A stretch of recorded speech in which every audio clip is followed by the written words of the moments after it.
Now, the greatest radio shows of all time. Suspense. The Shadow Node. Washington calling David Harding, counter-spy. Classic radio theater. The Great Gildersleeve. Fibber McGee and Molly. Dragnet. Gunsmoke. The Lone Ranger. Now, step back into a time machine with your host, Wyatt Cox. Good evening, friends of the Inner Sanctum. We have almost 2 hours of crime drama. Well, we have, 2 hours of crime drama and some silliness with Lum and Abner coming up. We'll have Dragnet, Mr. Keen Tracer of Lost Persons, Frank Sinatra as Rocky Fortune, and an episode of Suspense, The Frightened City, starring Frank Lovejoy. That's all coming up on this Friday. This is the 10th day of November, 314th day of the year, 51 days remaining until we get to 2024. The last colonial governor of New Jersey, William Franklin, signed the charter of Queens College on this date in 1766. That would later be renamed Rutgers University. Continental Congress passed a resolution on this date in 1775, creating 2 battalions of Continental Marines to serve as landing troops for the recently created Continental Navy. Those would be the United States Marine Corps. The first National Convention of the American Legion held in Minneapolis on this date in 1919. Kate Smith, on her weekly radio show, sang Irving Berlin's God Bless America for the very first time in 1938. In 1951, direct dial coast-to-coast telephone service began in the United States. Direct distance dialing. And what's direct distance dialing? Well, let's see. Here's a telephone call being dialed. A simple operation that occurs thousands of times a day. But this is no ordinary telephone call. For with each turn of the dial, electronic impulses speed along miles of wire or pass swiftly as light from relay tower to relay tower to span half the nation.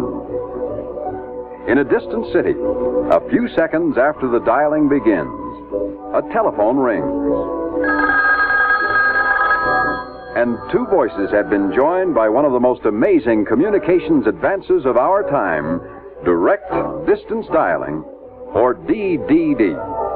An excerpt from a 1959 Southwestern Bell film promoting the brand new service. In 1969, National Educational Television in the U.S. debuted the children's television program Sesame Street. That was in 1969, and of course it's now the public broadcasting service. In 1975, the ore-hauling ship Edmund Fitzgerald sank during a storm in Lake Superior. All 29 crew members died, and of course led to the big hit song, The Wreck of the Edmund Fitzgerald. In 1982, the newly finished Vietnam Veterans Memorial opened to its first visitors in Washington. In 1997, WorldCom and MCI Communications announced a $37 billion merger, the largest U.S. merger at the time. We are excited by the remarkable opportunities this combination makes possible for both companies, shareholders, customers, and employees. The combined company creates one of the world's leading fully integrated communications companies. The combined company will be exceptionally well positioned to take advantage of growth opportunities in the $670 billion telecommunications market. The president and CEO of WorldCom at the time, Bernard Eberts, the company declared bankruptcy in 2002 after a series of accounting scandals, and the corporation was purchased by Verizon, with the deal finalizing on January 6, 2006, and is now identified as the company's Verizon Enterprise Solutions division, with the local residential divisions being integrated slowly into local Verizon subsidiaries. That $37 billion merger would be almost $71 billion today. The conviction of 19-year-old British au pair Louise Woodward was reduced on this date in 1997 from second-degree murder to involuntary manslaughter. Her sentence reduced from life in prison to time served. She'd been found guilty less than 2 weeks earlier in a baby-shaking death. World Trade Organization approved China's membership on this date in 2001. In 2004, Mozilla Firefox is released. I still use that for some applications to this day, although it's somewhat upgraded. I primarily use the Brave browser, which is much more secure. And if you want to check out the Brave browser, you don't pay me for this endorsement, but I highly suggest it, brave.com. It will make your online experience on your desktop and your laptop and your phone much safer. In 2006, the National Museum of the Marine Corps in Quantico, Virginia opened and dedicated by President George W. Bush, who announced that Marine Corporal Jason Dunham would posthumously receive the Medal of Honor for actions while serving with the 3rd Battalion, 7th Marines during the Iraq War. While on a patrol in Huzbaya, his unit attacked and he deliberately covered an enemy grenade to save nearby Marines. In 2008, over 5 months after landing on Mars, NASA declared the Phoenix mission concluded after communication with the lander were lost. Among those passing away on this date in history, the 4th head of state of the Soviet Union, Leonid Brezhnev, passing away in 1982, William Aplis, football player best known as Dick the Bruiser. Also actor Chuck Connors, the rifleman, Carmen McRae, singer, pianist, actress. Also boxer, actor Jack Palance, actress Lorraine Day, author Norman Mailer, and the fine actor, producer, production manager Dino De Laurentiis, passing away on this date in history. Among those born on this date in history, the Protestant reformer Martin Luther, actor Claude Rains, the professor on Gilligan's Island, Russell Johnson, actor Richard Burton, actor Roy Scheider, actress Brittany Murphy, and a man who wrote a wonderful, beautiful, romantic song in Japanese, and Americans renamed it Sukiyaki.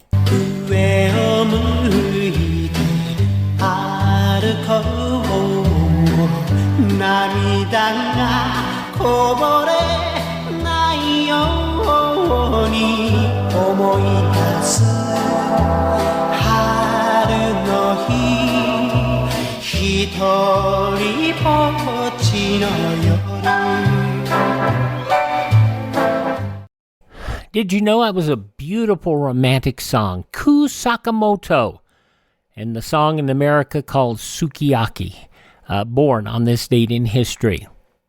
Now, birthdays on this date include the happiest girl in the whole USA, Donna Fargo, the country singer, turned 68 today.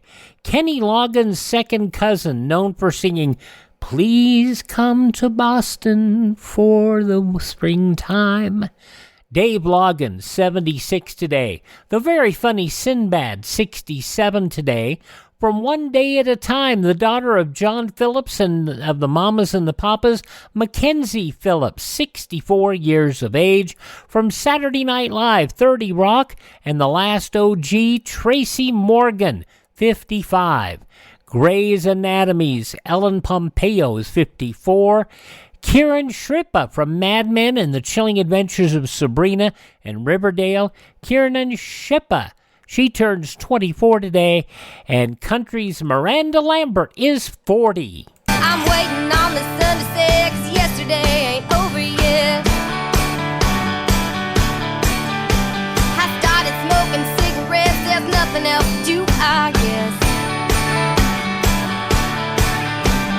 Dusty roads ain't made for walking, spinning tires ain't made for stopping. I'm giving up on love, 'cause love's giving up on me. Her country hit Kerosene, Miranda Lambert, 40 years old today.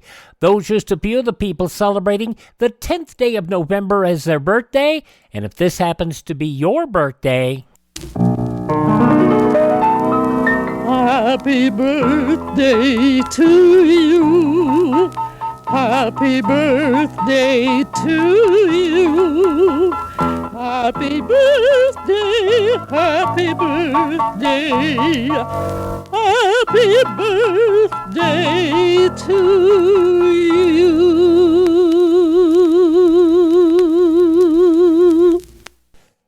Thank you, Mrs. Miller. Crime drama now. We start off going back 70 years to November 10th, 1953, Jack Webb, Dragnet, and the Big Kid. That comes up following these messages on Classic Radio Theater with Wyatt Cox.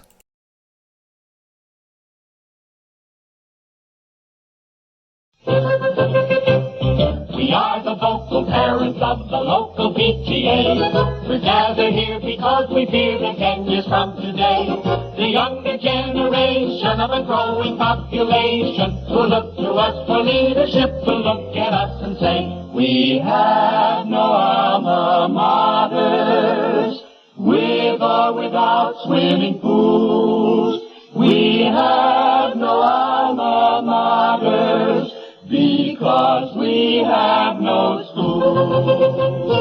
Our children are growing faster than our schools. And 10 years from today, conditions may become desperate unless we do something about it now. If you'd like to do something constructive about it now, write to Better Schools, 9 East 40th Street, New York 16, New York. We can have the schools we need 10 years from today. Now on Classic Radio Theater with Wyatt Cox, just the facts, ma'am. He never did say that, or if he ever did say that, it was said, I think in a sense of humor, perhaps in one of the parodies that was done over the years. Jack Webb and Dragnet. This episode of Dragnet was originally broadcast 70 years ago on November 10th, 1953. Juvenile delinquency, teenage gangs. This is entitled The Big Kid.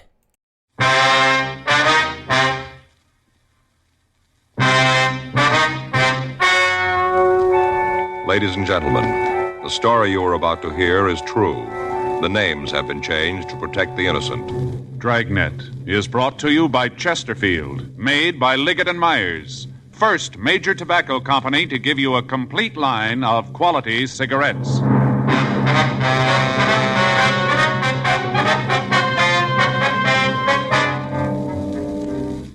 You're a detective sergeant. You're assigned to juvenile detail. For the past 2 weeks, there have been rumors of a teenage gang war taking place in your city. You don't know when it's going to start. You don't know where. Your job, stop it. Friends, stage and screen star Paul Douglas is featured on the Chesterfield Poster of the Month that's up all over town. Here's what Paul Douglas says about Chesterfields. Quote, I've been smoking Chesterfield for 22 years. They're best for me. If you try them, you'll find they're best for you. Unquote. You'll know why Chesterfields are best for you. Because they're low in nicotine, highest in quality. And of course, Chesterfields are really mild. Really satisfying. Try them yourself today. Regular or king size, Chesterfield.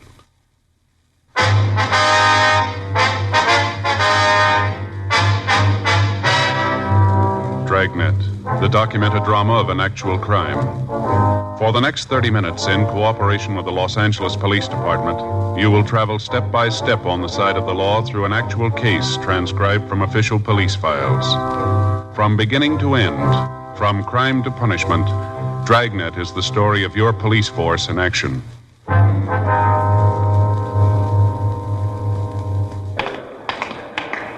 It was Tuesday, September the 8th. It was warm in Los Angeles. We were working the night watch out of juvenile detail. My partner's Frank Smith. The boss is Captain Powers. My name's Friday. We just transported a prisoner from the main jail, and it was 10:39 p.m. when we got to Georgia Street Juvenile, the interview room. Sit down, Angelo. Yeah. What they call you, Angie? Yeah, Angie. Why'd you tell the officers who arrested you that you were 18? How'd they find out different? All they had to do was check your record. Well, I don't make any difference. Some of them say 16, some say 17. They're all different. You're 17 now, aren't you? Yeah, 17. All right, you want to tell us about this burglary? I told the other guys, ain't that enough? We want to hear it. Well, figure if you tell it once, that's enough. They copped out. I told them all about it. Why don't you ask them? All right, boy. Give us a story. You got a match? Be better if you don't smoke, don't you think? Well, my folks don't care. They let me smoke. The law doesn't until you're 18. Oh, yeah. Come on, Angie, tell us about it. There's nothing to tell. Me and a couple other kids broke into a house. That's all there is to it. We just broke into the place. What about the stuff you took? Well, I told the other two guys all about that. The officers from burglary? Yeah, they said they was from Central. I told them all about it, everything. You show them where the plant was? I told them I didn't go there, though. I just told them. What'd you steal? Huh? The things you stole, name them for us. Just different stuff. You know, like you find in a house, all kinds of stuff. Was there an electric mixer? Yeah, good one. You know, with orange juice attachment, good. What else? Electric razor, some silverware. What kind of silverware? You know, like you eat with. Was there a silver tea service? A what? A tea service, you know what I mean? If I knew, I wouldn't ask you. Like a coffee pot with legs, a lot of scroll work on it, silver, you know. Oh, yeah, I know. Oh, was there one of those? No. How about a German Luger? You mean a pistol? That's right. No, there wasn't one of them. Hey, you guys gonna let me out tonight? No, you'll be held here. Well, I thought you was gonna let me go tonight. How about my folks? They know I'm here? We haven't had a chance to notify them yet. Where they live? Down on Wall. They have a phone? I thought you always told them when you picked up a kid. You were booked as an adult. Oh, yeah. You fenced any of this stolen merchandise yet? No, we just got it last night. We just broke into the house and haven't had a chance to fence it. The other officers say they're going to pick it up? Yeah. You got a job? What? I said, are you working? I told you I did. Where? Place down on East 5th. What do you do? I'm a messenger, ride a bike, deliver things. You working there now? I'm here now. You know what I mean. No. You're not working then? The boss and me had a beef. He's moody one, too. Real moody. Your parole officer know you lost the job? I never told him. Well, maybe he found out. Maybe that's why he was sore at you. Yeah. You been reporting regular? Yeah, pretty much. What's that mean? Well, once in a while, a couple of times I missed, just a couple. Gonna have to make a federal case out of it. My parole officer know about this arrest? I think he's been notified. How many times have you been arrested? I don't know, maybe 6, 7. You ever been to camp? Yeah, I was there. What for? Truancy. How long were you there? A couple of weeks. And I broke out and they sent me to Preston. I'm on parole now. You can't let me out tonight, huh? We'll book you and notify your officer. What's his name? Lockridge. He's a moody old guy. Hope he ain't in a mood when he sees me. Rough if he's in a mood. Is that right? Yeah. Like he came down to see me one day and asked me how I was doing. I told him fine. I had a job. I was doing fine. He says, that's good, Angie, like that. That's good. Tells me how fine I'm doing. Yeah? Next day he comes to my house and reads me off. Says I'm a bum. I'm no good. All like that. Moody. Why'd he read you off? I don't know. Didn't he tell you? No, he just came in and yelled at me. I wasn't doing anything. He's moody. You belong to a gang, Angie? Huh? I said, do you belong to a gang? Yeah, we got a club. I belong to that. What's the name of the club? Little Wall Street Gang. You heard of it? No. Good club. You sure you ain't heard of us? No. How about you? No. Your gang fight much? What do you mean, fight? What, do you ever get mixed up in gang wars, anything like that? No, not us. We've been in a couple of street fights, maybe. You know, some kids come over to where we are and start trouble, but we never been in no gang wars. We got a good gang. You know anybody that belongs to Pink Rats? A couple of guys. I don't know them real well. Who are they? I told you, I don't know them real well. Just to know them when I see them, you know, like that. You don't know any of the names, huh?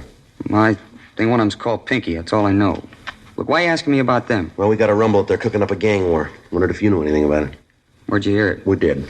You know anything on it? No. You sure? I told you, I wouldn't tell you if it wasn't right. Now, look, Angie, if this thing breaks loose, there's going to be a lot of kids hurt. If you got no part in it, why don't you give us a story? I'm giving it to you. Ain't nothing more I can tell you. I didn't hear nothing about no war. I told you, I belong to the Little Wall Street Gang. We don't get mixed up in no wars. A couple of street fights, maybe, but no wars. You gonna stand on that? I haven't got any other way. What did you hear? Huh? What did you hear about the rats? About the war, I mean. Who are they going to fight? Well, the way it comes to us, they're going to cut into the Orchids. You mean from the south side? Yeah. They're rough guys. That's what we hear. How did it start? What do you mean? What's the beef? The Orchids won't go that far away from home to stage something. Gotta be a reason. You guys know what it is? Well, the way we got it, a girlfriend of one of the Orchid gang moved over into the Pink Rat territory. She started to go with one of the rats. The Orchids didn't like it, so they drove over one night and beat up on one of the rats.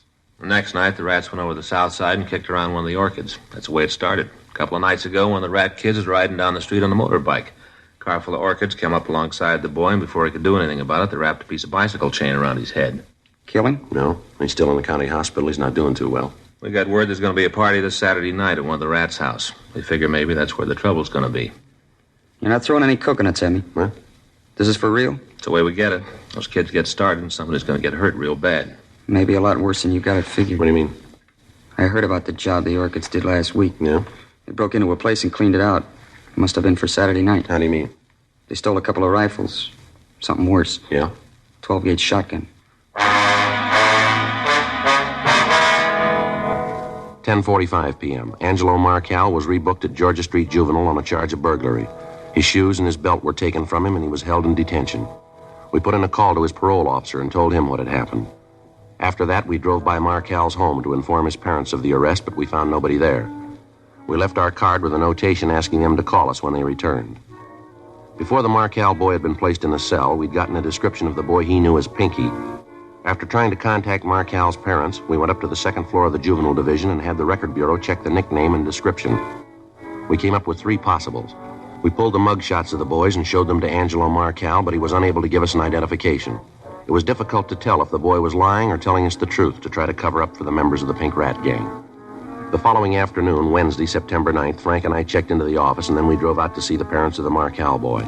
They still hadn't returned, and the neighbors told us that they had seen the couple drive away early Monday morning without giving any indication as to when they might return. We asked the woman who lived next door to call us when they did come back. 4:40 p.m., we drove over to the east side of town to check on the 3 possibles named Pinky that we'd turned up the previous night. All of the boys were able to prove to our satisfaction that they were not the Pinky we were after. We talked to the youngsters in the neighborhood, asking them if they knew anything about an expected gang war. Either they didn't know anything about it or they wouldn't tell us.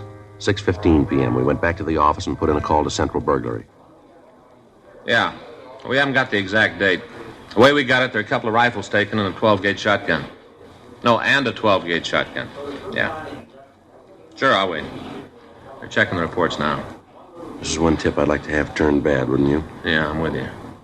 Yeah, Rex. Mm-hmm. That'd be the 30, huh? Yeah. What's that? Yeah, I guess it might be. Won't help if it is. Right. Let us know, huh?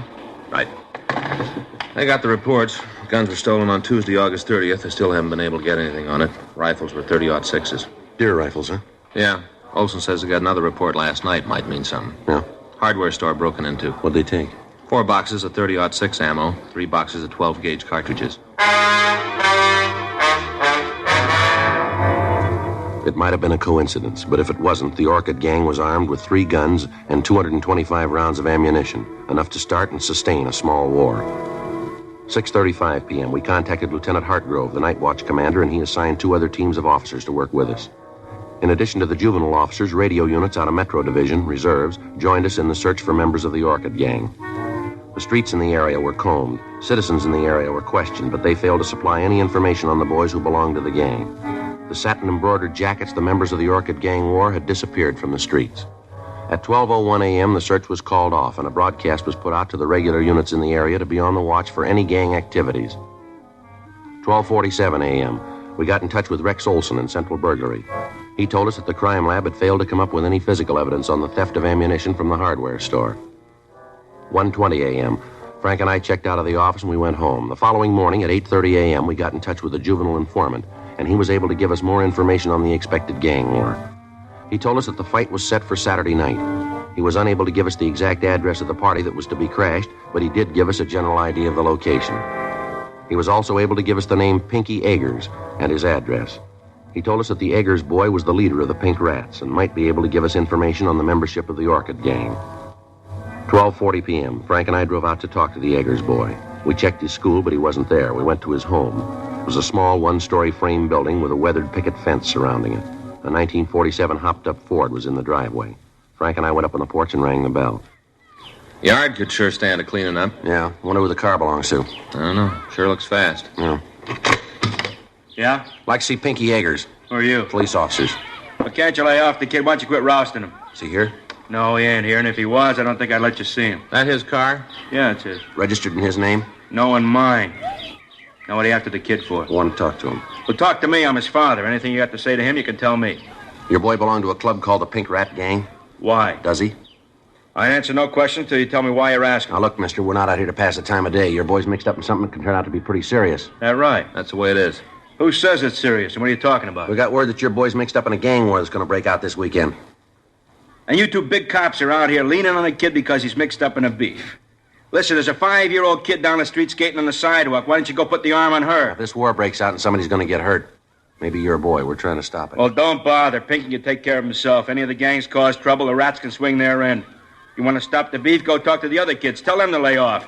My boy's gang is now looking for trouble. Any fighting going on, you can talk to the other kids. You check them. Leave my boy alone. We want to talk to him, Mr. Eggers. You going to make a pinch? No, we just want to talk to him. Should have known you were going to take him today. Only 2 of you. Well, I'm telling you, you ain't laying a hand on Pink. You try it, and I'll haul you in every court in the country. Now get out of here.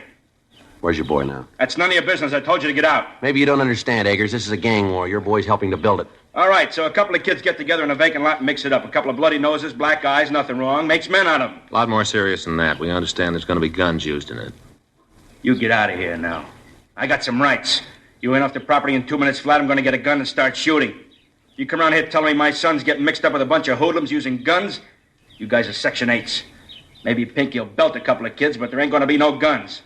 Only reason they'd use them is that they're around all the time with you cops hounding them. You just can't see a bunch of kids have a little fun, can you? Unless they belong to the stinking clubs you build, you can't stand them. That DAPS or whatever you call it. Kid don't belong to that, ain't no good in your book. Well, I'm telling you something. Any kid that does belong to it's a bum in my book. Now, you get off my property and don't come back, you hear me? Anything happens, Pinky can take care of himself. He'll be okay. Now, you guys leave him alone. I hope he's right.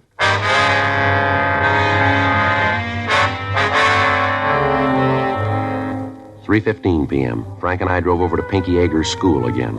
We spent the next 2 hours talking to the youngsters in the neighborhood. Those that would cooperate with us didn't have the information that we needed. The others refused to tell us anything. In the meantime, officers from 77th Street Division were checking on the activities of the Orchid gang. They ran into the same evasive answers that we had. If the information we'd gotten was true, we had a little more than 48 hours to find the principals in the war before the shooting could start. Thursday night, 8:40 p.m., Frank and I met with Captain John Powers, Lieutenant Hartgrove, and the heads of the juvenile details throughout the city. From them, we learned that word of the impending war had spread through the gangs in the separate districts, and that the other gangs were taking sides in the argument and were ready to start their own battles with factions who opposed them. Captain Powers, along with the heads of the divisions, mapped a plan of action to be put into effect at the first sign of an outbreak. Additional cars from Metropolitan Division reserves were to be ready if they were needed. Days off for all juvenile officers were canceled. A three-way radio contact would be kept open between all divisions on Saturday night. The area where the main activity was expected would be heavily patrolled, both by beat men and by radio car officers. Once the operating plan was set up, there was little to do but wait. In the meantime, the search went on for members of the Orchid gang and for Pinky Eggers, the leader of the Pink Rats. A watch had been placed on his home, but he'd failed to return. Friday, September 6th, 9:42 p.m., Frank and I checked with the burglary division on the stolen guns, then we went over to the New Yorker restaurant to get something to eat. Hi, Sal. Hey, Joe, call your office. I just called you. Yeah, thanks. Order me the fish and chips, will you, Frank? Sure. How's it going, Sal? Not bad. With you? Kind of rough. Where's Rosie? Her and the kids went to movies.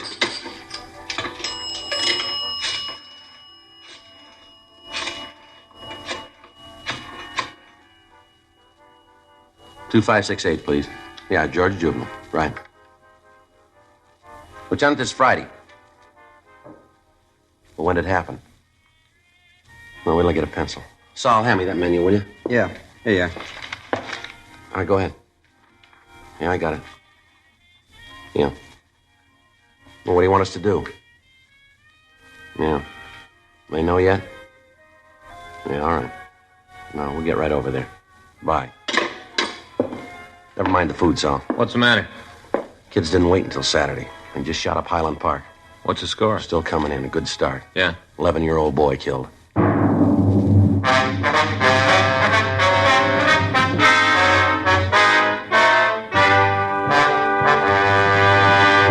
You are listening to Dragnet, the authentic story of your police force in action.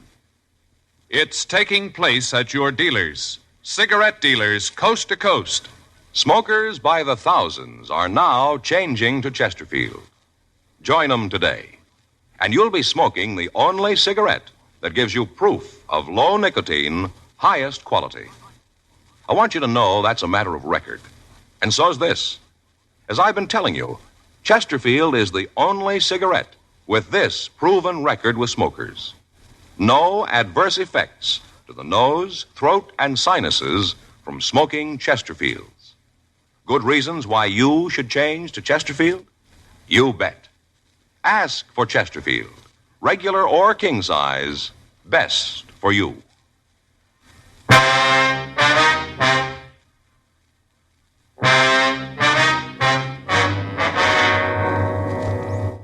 The first victim of the juvenile gang war was 11-year-old Tony Herman. The teenagers next door to the Herman house were having a party. At 9:36 p.m. Friday night, a group of youngsters had arrived at the house and tried to crash the party. A fist fight had ensued, and Tony, who was doing his homework next door, had gone out to see what was causing the disturbance. As he stood on the porch watching the fighting, a 12-gauge shotgun had been fired. The pellets from the cartridge had caught the youngster in the stomach and the abdomen, and he'd gone down. At the sound of the shot, the fighting had stopped, and the party crashers had left the scene. The police had been called, and Tony was removed to Georgia Street Receiving Hospital. He was dead on arrival. From the neighbors, descriptions of the party crashers had been obtained. All of the boys wore satin jackets with a large white orchid embroidered on the back. One of the people who saw the shooting said that the boy who'd fired the gun wore a jacket with the name Gene under the orchid design. A broadcast was gotten out immediately, along with a description of the car that the juveniles had used to escape. The parents of the Herman boy were not at home when the shooting occurred. From the neighbors, we found that they usually went to a movie on Friday night, and they didn't return until after midnight. An officer was stationed at the house to bring them to the hospital when he returned. At 1:34 a.m., Mrs. Herman arrived at the hospital. She was a small, dark woman with graying hair. She didn't know what had happened. Frank and I met her in the hall. I want to see Sergeant Friday. Is he here? I'm Sergeant Friday, ma'am. Well, I'm Mrs. Herman. They say something's happened to Tony. Yes, ma'am. You want to step in here? Might be a little better to talk. All right. Can I see him? He isn't hurt bad, is he? It's that bicycle. I told his father I knew it was too soon for it. He's so little, and to buy him a big bike like that, well, he couldn't hardly reach the pedals. Well, that's it, isn't it? He fell off the bicycle. No, ma'am. What is it, then? What is it? Something more? He's hurt. I want to see him. Just a minute, Miss Herman. Why won't you tell me what happened to him? My husband will be here in a few minutes, and he's going to want to know. Why won't you tell me? How bad's he hurt? Pretty bad, ma'am. That's not an answer. How bad's he hurt? He's dead. Dead? Can we get you anything? My boy's dead? Tony? What? I thought he'd fallen off the bicycle. He got it for his birthday, a new bicycle, 28-inch wheels. I thought he'd fallen. I didn't know it was like this. Can I see him? My boy, can I? Yes, ma'am. How'd it happen? How? Oh, we're sorry about it, Miss Herman. My Tony had an accident, and he's dead. We went to a movie, and we come home to find our son's dead. Better get the doctor, Frank. Right. Doctor will be here in a minute, Miss Herman. Just to a movie. He's doing his homework. Now he's dead. How did it happen, Mr. Friday? The gun went off. He was standing on the porch. He was hit. But who was shooting? Who shot my boy? Who killed him? We don't know, Miss Herman. I want to know who it was who killed him. I want to know. His father's going to want to know. My boy's dead. My boy, my son. You want to handle this, Doc? We'll wait outside. Surely.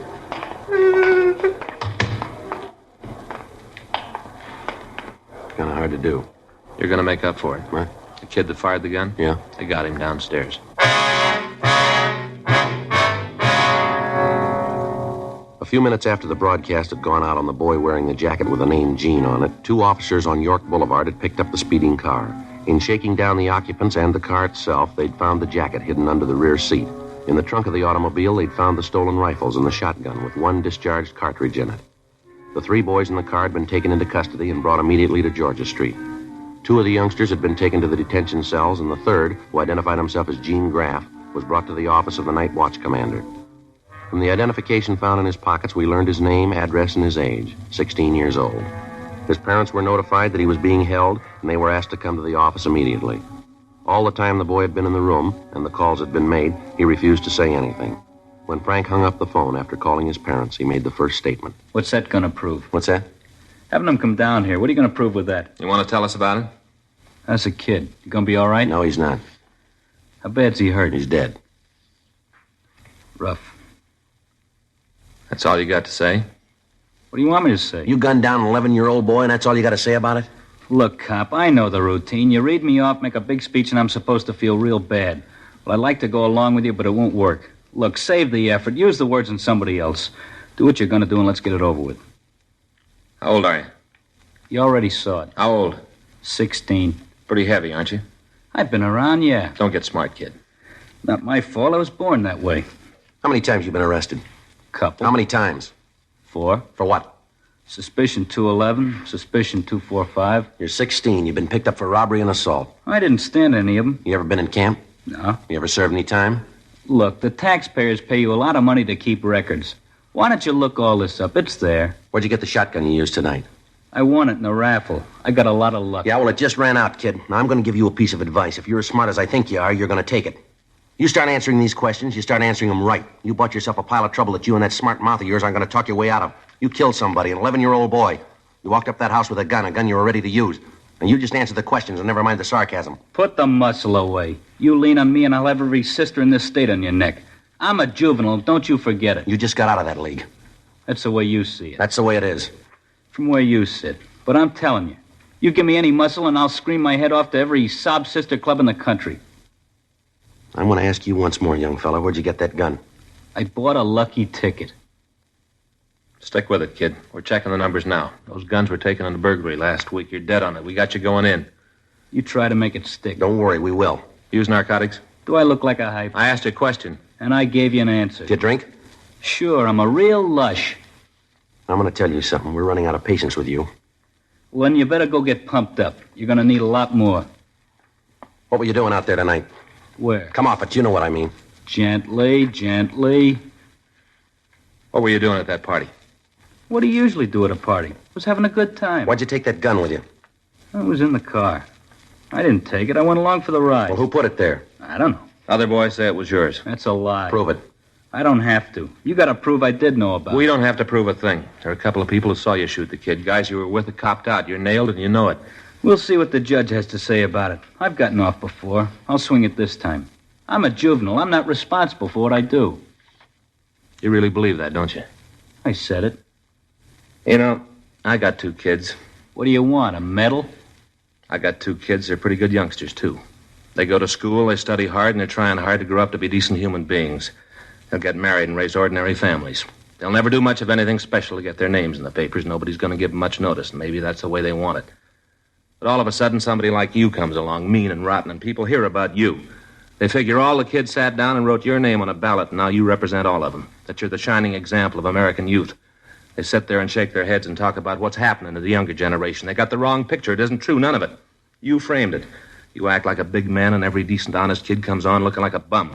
You sit there and blow off about being a juvenile. You like it because you think it'll buy you special privileges. Well, you're wrong, fella, not in my book.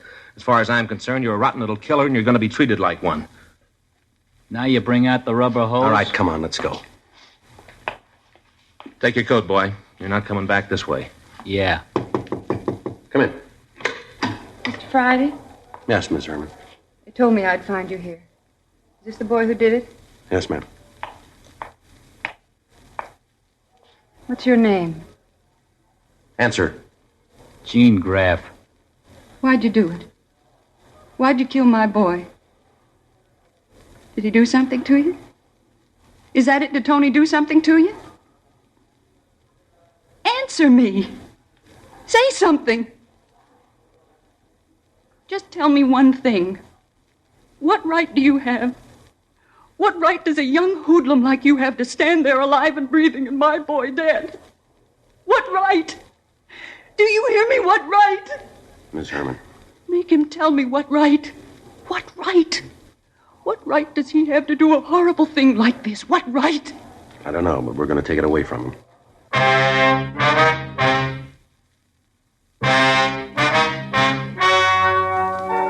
The story you have just heard is true. The names were changed to protect the innocent. On October 4th, a petition was filed in juvenile court, and the subject was declared unfit to be tried as a juvenile. He was ordered to be tried in superior court under the general law. In a moment, the results of that trial. Now, here is our star, Jack Webb. Thank you, George Fenneman. Friends, we've been getting letters from people all over the country telling us that they've switched to Chesterfield. Now, just as I've been telling you, thousands of smokers are changing to Chesterfield because only Chesterfield gives proof of low nicotine, highest quality. That's why I recommend you try them today. Regular or king size, Chesterfields are really mild, really satisfying. Best for you.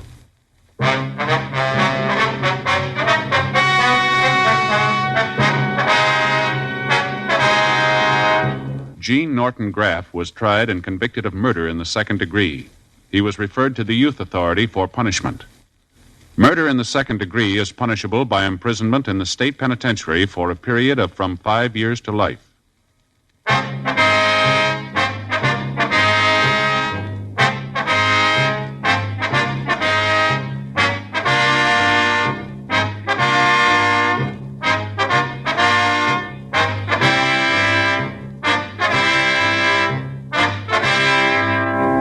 You have just heard Dragnet, a series of authentic cases from official files. Technical advice comes from the Office of Chief of Police W.H. Parker, Los Angeles Police Department. Technical advisors Captain Jack Donahoe, Sergeant Marty Wynn, Sergeant Vance Brasher. Heard tonight were Ben Alexander, Bert Holland, June Whitley, Gil Stratton. Script by John Robinson. Music by Walter Schumann. Hal Gibney speaking. Watch an entirely different Dragnet case history each week on your local NBC television station. Please check your newspaper for the day and time. Chesterfield has brought you Dragnet, transcribed from Los Angeles.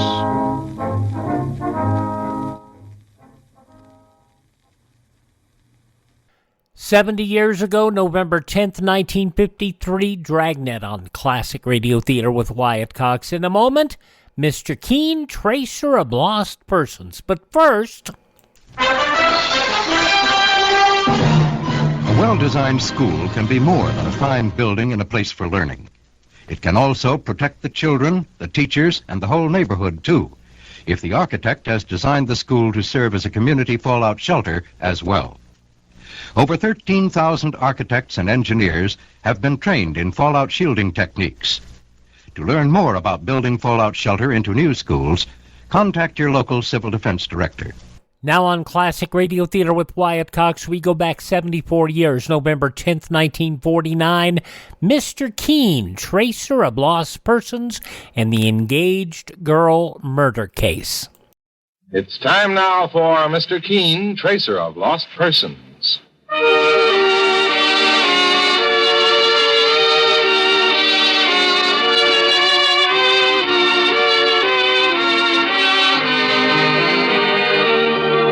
Ladies and gentlemen, Anison and Kalinos present Mr. Keen, Tracer of Lost Persons, one of the most famous characters of American fiction in one of radio's most thrilling dramas. Tonight and every Thursday at this same time, the famous old investigator takes from his file and brings to us one of his most celebrated missing persons cases.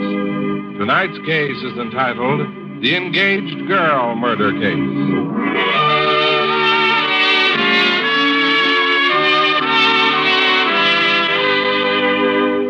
When you are suffering from headache, neuritis, or neuralgia pain, you want fast relief. Well, just try Anison. Anison gives incredibly fast, effective relief. Anison is like a doctor's prescription. That is, it contains not just one, but a combination of medically proven active ingredients. Many people first discovered Anison tablets through their own physician or dentist. Next time you want effective relief from the pain of headache, neuritis, or neuralgia, get Anison. For most effective relief, use only as directed. Anison, A-N-A-C-I-N, comes in boxes of 12 and 30 tablets or in economical bottles of 50 and 100.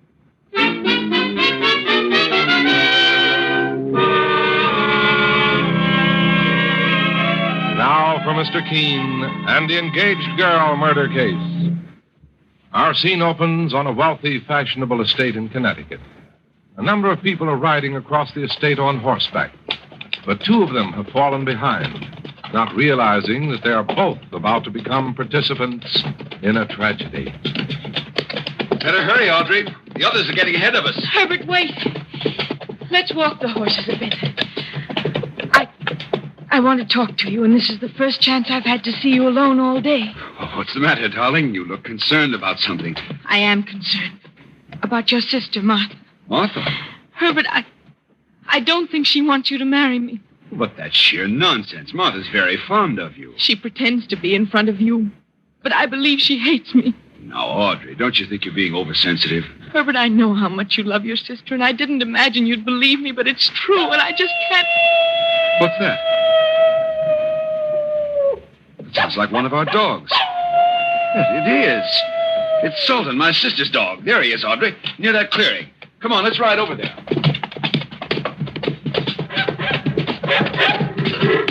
Sultan, what's the matter, boy? Herbert, look!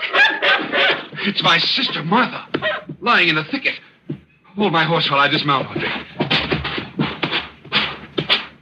What's happened, Herbert? Has she been hurt? Audrey, she's been struck on the head. Martha's dead.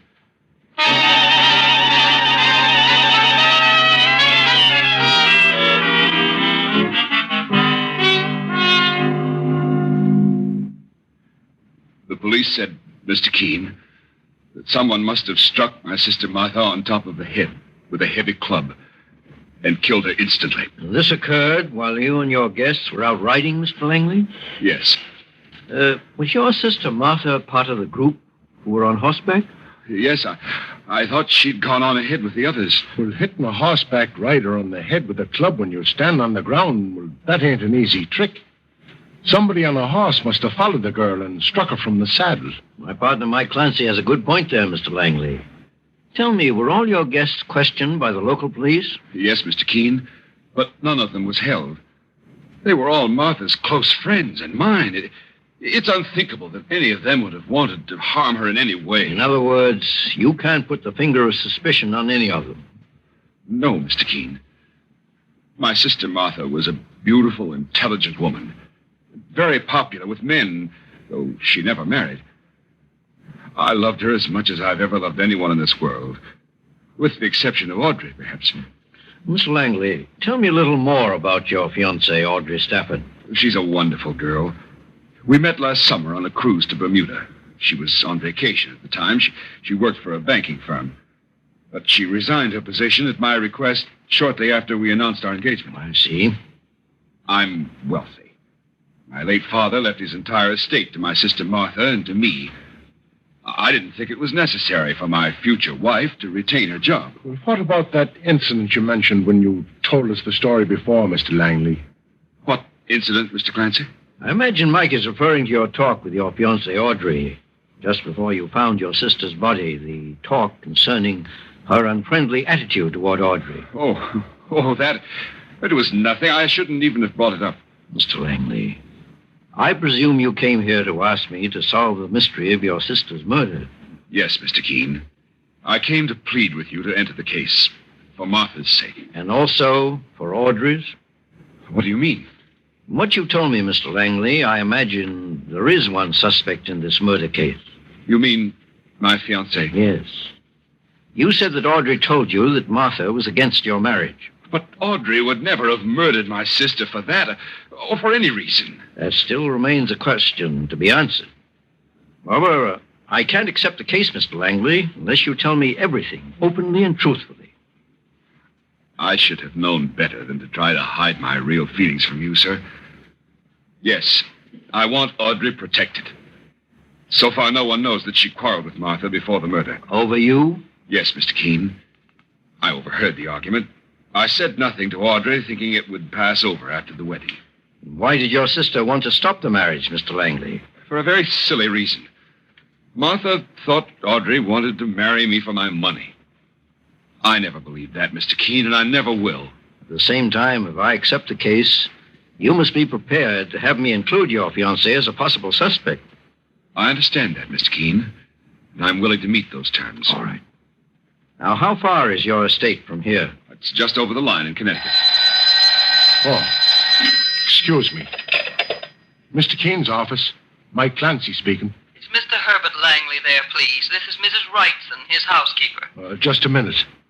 Your housekeeper, Mr. Langley. Oh, yes, I told her where I'd be in case there were any messages. It must be important. Well, here you are. Thank you, Mr. Clancy. Hello? Mr. Langley, this is Mrs. Wrightson. Yes? Mr. Ernest Porter's here to see you. He says it's very urgent, and he wants to know when you'll be home. Is he near the phone, Mrs. Wrightson? No, he stepped out in the garden. Tell him I expect to be home within an hour. Mr. Porter didn't say what his business was, did he? No, sir, but he acted like it was a matter of life and death. All right, Mrs. Wrightson, I'm on my way. Goodbye. Goodbye, Mr. Langley. It's a neighbor of mine named Porter, Mr. Keene. He seems to have something terribly important to tell me. Who is he, Mr. Langley? He has an estate near mine. He and his nephew, Alan, come over quite often. I can't imagine what he's got in his mind. Unless it refers to my sister Martha's murder. It probably does. The sooner we find out just what it is, the better. Mike Clancy and I will go with you to your home right now.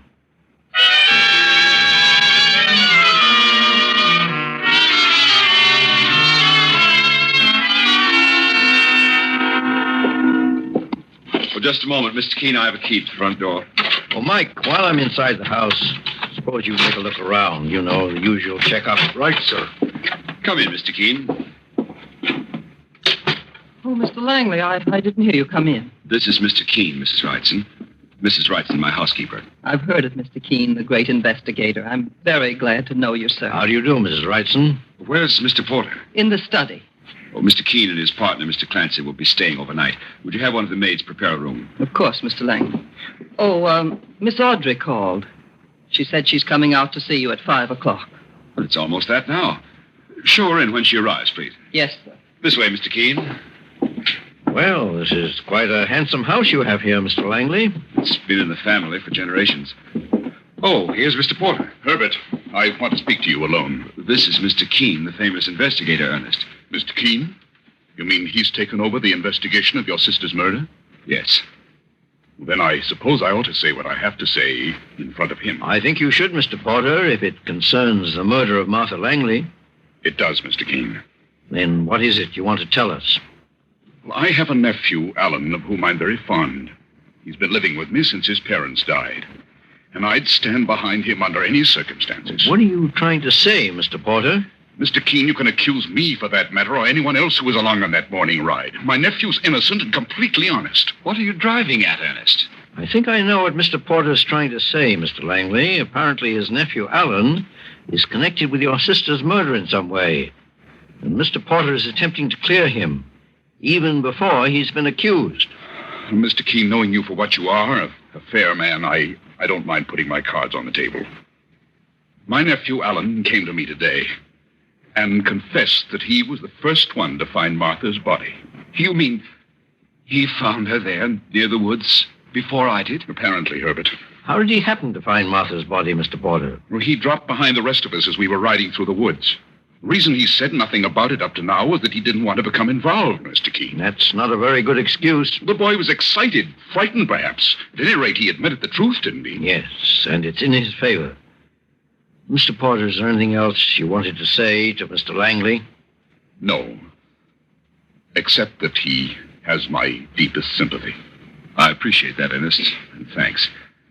In recent months, you and my sister Martha have become fast friends, and I know you miss her, as we all do. In recent months, did you say? Well, Mr. Keene, Martha Langley and I were better than friends. I dared to hope that she would marry me. I didn't know that, Ernest. I said nothing, Herbert, because she turned me down.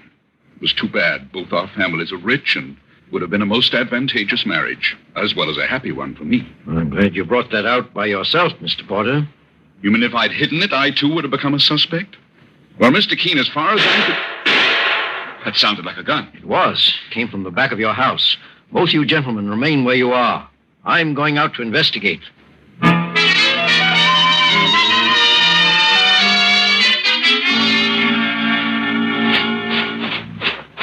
All right, young fella. Just stay where you are. What's happened, Mike? Well, Mr. Keene, I heard this fella prowling around in the shrubbery. And when I yelled, he started to run. I fired 2 shots in the air to scare him. He stopped in a hurry. Well, who are you? Alan Porter's my name. I thought I was being attacked by a maniac. That's why I tried to run. You are Ernest Porter's nephew? Yes. Mr. Keene, there's a car coming up the road. Take young Porter back to the house, Mike. I'll join you in just a minute. Okay, me bucko. Let's go.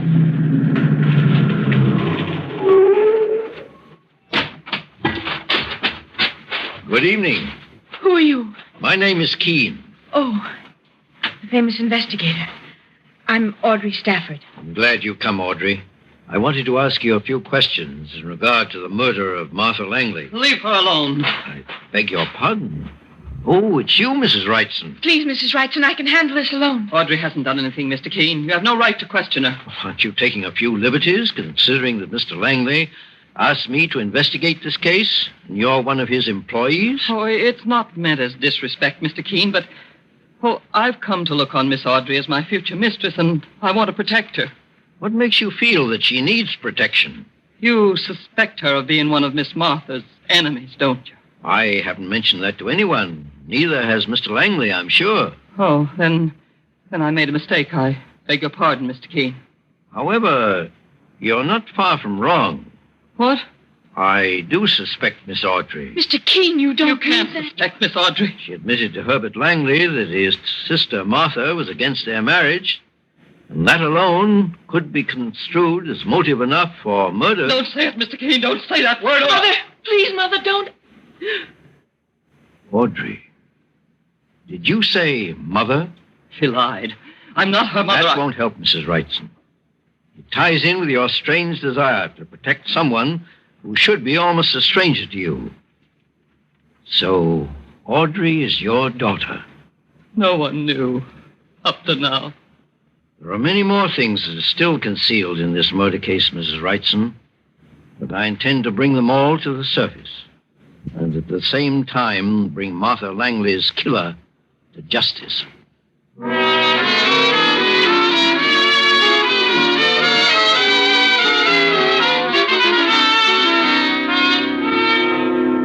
In just a moment, we'll return to Mr. Keene and the engaged girl murder case. Meanwhile, beware of unpleasing breath that breathes between the teeth. Use Colonos toothpaste with dental floss action. Those cracks and crevices where food particles can decay must be reached to have a really clean mouth, a welcome breath. Your dentist knows this to be true. Use Colonos toothpaste with dental floss action. Colonos gives amazing dental floss action. That is, sends thousands of active cleansing bubbles to penetrate hard-to-reach dental areas, helps dislodge bits of food that can cause unpleasing breath and tooth decay. Use Colonos toothpaste with dental floss action. Colonos has high polishing action, too. Brightens dingy teeth by removing ordinary yellow surface stains. Colonos is gentle, safe even for children's teeth and tender gums. Enjoy its cool, clean, minty flavor. Colonos is dentist recommended. Cleans your teeth bright, keeps your breath right. Use Colonos toothpaste with dental floss action. Get Colonos with dental floss action today.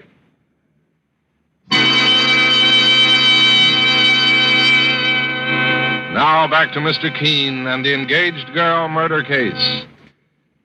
The murder of wealthy Martha Langley brings Mr. Keene, the great investigator, and his partner, Mike Clancy, to the fabulous Langley estate in Connecticut, where Mr. Keene begins a difficult investigation. He has just discovered that Mrs. Wrightson, the Langley housekeeper, is actually the mother of Audrey Stafford, who is about to marry the victim's brother, Herbert. After learning of this startling revelation on the driveway in front of Herbert Langley's palatial home, Mr. Keene continues to question Mrs. Wrightson and Audrey in the hope of obtaining further information. Mrs. Wrightson, I advise you to be truthful with me if you really want to protect your daughter, Audrey. As long as you know my secret, Mr. Keene, I'll tell you everything. But not in front of Audrey. You shouldn't have made me keep that secret, Mother. I wanted Herbert to know about it. Please, dear. Let me speak to Mr. Keene alone for a few minutes. Very well, Mother. Audrey, you'll find your fiancé, Herbert Langley, in the house, along with his neighbors, Mr. Porter and his nephew, Alan. I'll talk to you later, Mother. Yes, darling. Mr. Keene, there's one thing you must understand. My daughter, Audrey, is no snob. She pleaded desperately with me to allow her to tell Mr. Langley I was her mother. And why didn't you? I thought it would hurt her marriage, at least socially, since I'm Mr. Langley's housekeeper. I was so happy knowing she'd get those things in life I always dreamed she'd have. Wealth, social position, and happiness. Go on, Mrs. Wrightson. It was easy to keep the secret as far as our names were concerned. I married twice. Audrey's name is Stafford, but I kept the name of my second husband, John Wrightson. I did it thinking that one day I might not want Audrey to admit that her mother was poor and ordinary. I wouldn't call your love for your daughter ordinary, Mrs. Wrightson. Her meeting with Herbert Langley was just a coincidence. I came here to work as his housekeeper after Audrey left on her cruise to Bermuda, and she didn't know about my new job until she got back. Then I cautioned her to say nothing about it to Mr. Langley. I see. Is there anything else you'd like to tell me, Mrs. Wrightson? Only that Herbert Langley wasn't the only millionaire who wanted to marry Audrey. Who else was there? Alan Porter. He was mad about her. And he's very rich, Mr. Keene, a well-known polo player. He wanted to marry Audrey, too. But she loves Herbert. And Martha Langley, Alan Porter, and his uncle all together couldn't change that love. How do you mean, Mrs. Wrightson? Did they try to stop the marriage? Mr. Keene, 2 hours before Martha Langley's body was found, I happened to pass by the Chinese tea house. The Chinese tea house? It's a small cottage on the estate over there in the woods. Inside the tea house, Martha Langley, Mr. Porter, and Allen were having a conversation. What were they saying, Mrs. Wrightson? Mr. Porter was saying that Audrey and his nephew Allen would make a good match. Martha Langley seemed to be irritated. She asked young Allen why he hadn't been able to win Audrey away from her brother. And what was Allen's answer? He didn't have time to answer, Mr. Keene. That moment, my daughter Audrey walked into the tea house, so they changed the conversation. It's very interesting, Mrs. Wrightson. It puts a new aspect on the case. What do you mean, Mr. Keene? I'll explain later. Meanwhile, would you please ask my partner, Mike Clancy, to meet me inside the Chinese tea house immediately and tell him it's very important.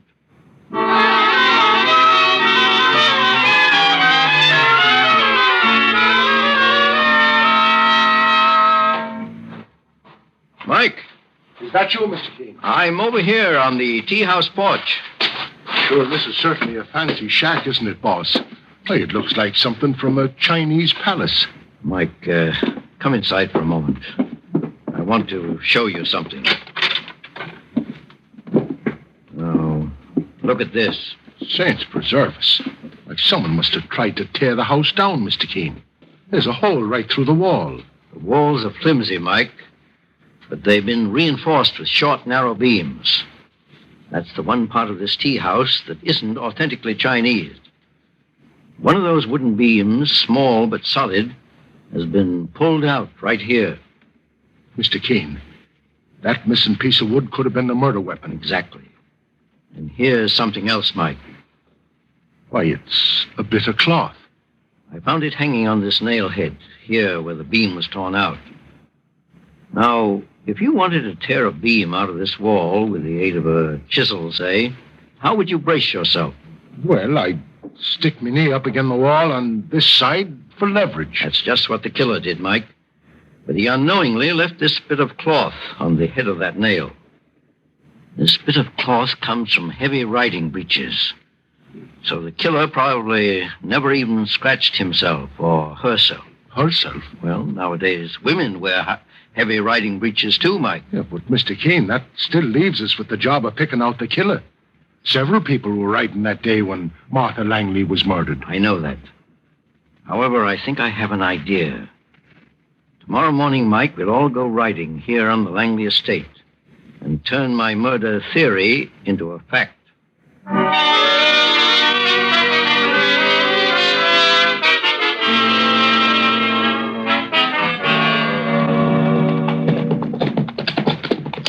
Mr. Keene, would you like to ride with Audrey and me? We're going through the woods. No, you better ride on ahead of us, Mr. Langley.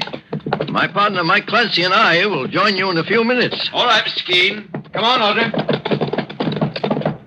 Well, horses ain't exactly in my line, boss, but I'll try to keep up with you. You ride very well, Mike. Well, not half as good as you do. Hold up there, you old burner. Take it easy. Well, sure, they were all pretty curious about why you wanted to take that ride this morning. My reason paid dividends, Mike. It did, boss? I know who murdered Martha Langley. All I need now is proof of how it was done. That's what... Here comes Alan Porter. Mr. Keene. Yes, Alan? I don't know why you suggested this ride, but I feel I owe you an explanation. Of what? Last night, when Mr. Clancy fired at me, I wasn't prowling. I only... Well, there's a natural mistake in all our parts, Alan. But you seem to take it more seriously than it warrants. Well, I just wanted you to know that I'm being honest, and I have nothing to hide. I'll see you later, Mr. Keene. Sure, and he sounded like a young man with a guilty conscience, boss. You might have a very good reason for that, Mike. I found out last night, after seeing a picture of the murdered girl, Martha Langley, that she and Audrey were the same height and often wore identical riding habits. Well, what does that mean, sir? Alan realizes that I may know that Audrey refused his proposal of marriage, and so may have wanted to take revenge. You mean that he may have killed the wrong girl because they looked alike in their riding clothes? Yes, it's possible. Mike, You see that thicket over there under the apple tree? That's where Martha Langley's body was found. Seeing it gave me an idea. Here, let's get near the tree. Oh. All right, Mike. Right here. Would you mind dismounting? It'll be a pleasure to get off this nag, boss. Oh, there. Oh! Why, the critter ran away. We'll round him up later. Mike, the lowest branch of this tree is just a little above the head of a rider on horseback. Climb up there and I'll explain what I'm getting at. Well, I do my best, boss. From riding horses to tree climbing. Yes, Preservers, the investigating business is sure getting to be strenuous. That's good work, Mike. Now, unless I look up and peer very carefully through the branches, I wouldn't see you. Well, then, Mr. Keene, the killer could swing from here in the tree and, as his victim came by on horseback, hit her on the head. Yes, Mike. I'm convinced that's the way it was done. But who was the murderer, boss? He seems to be joining us right now. Be quiet, Mike. Stay up there in the tree, out of sight.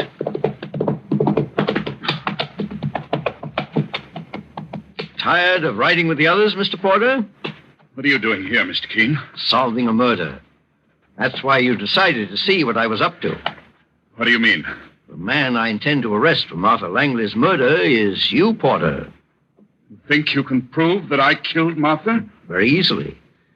I have a tiny piece of cloth torn from your riding breeches. When you pulled your murder weapon, a wooden beam out of the tea house wall. And there's the hole in your breeches. I saw it just before we left the house. Don't spur your horse, Keene, or I'll shoot you out of the saddle. That gun won't help, Porter. The others are riding half a mile away by now, and you seem to have lost your partner, too. I think this gun may help a great deal.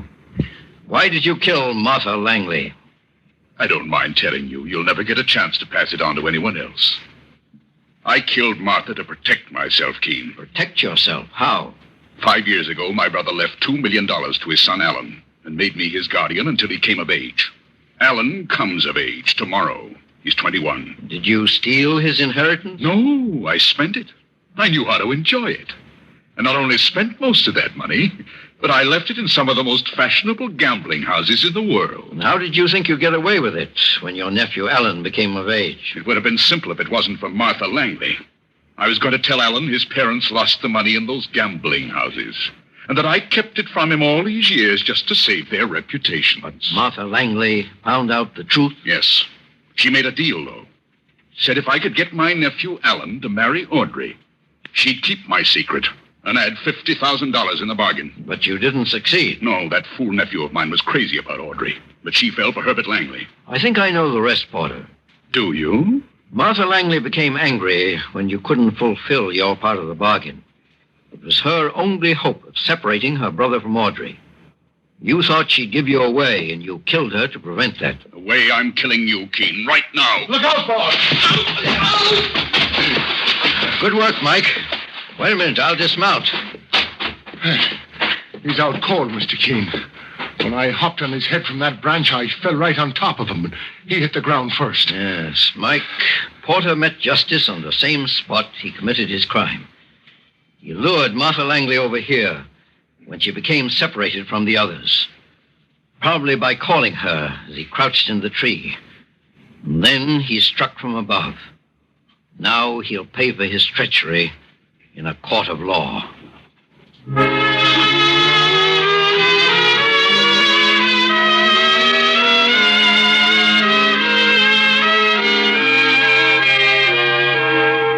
So Mr. Keene finds the solution to the engaged girl murder case.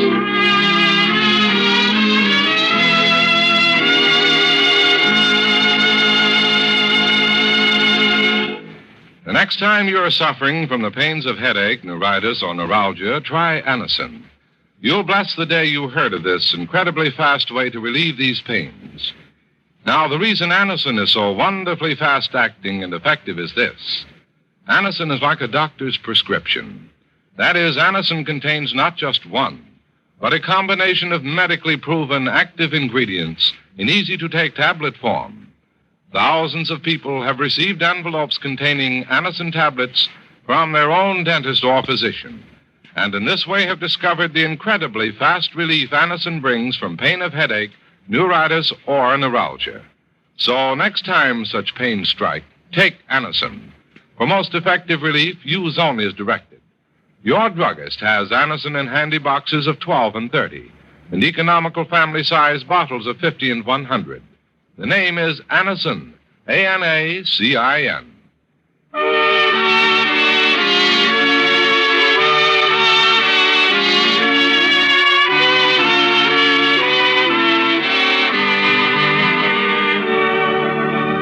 'Mr. Keene, Tracer of Lost Persons' is based on the novel Mr. Keene. The radio sequel is originated and produced by Frank and Ann Hummert. Dialogue by Lawrence Clee. Bennett Kilpack plays Mr. Keene. It is on the air every Thursday at this time. Don't miss Mr. Keene next Thursday when the kindly old tracer turns to the concrete cellar murder case.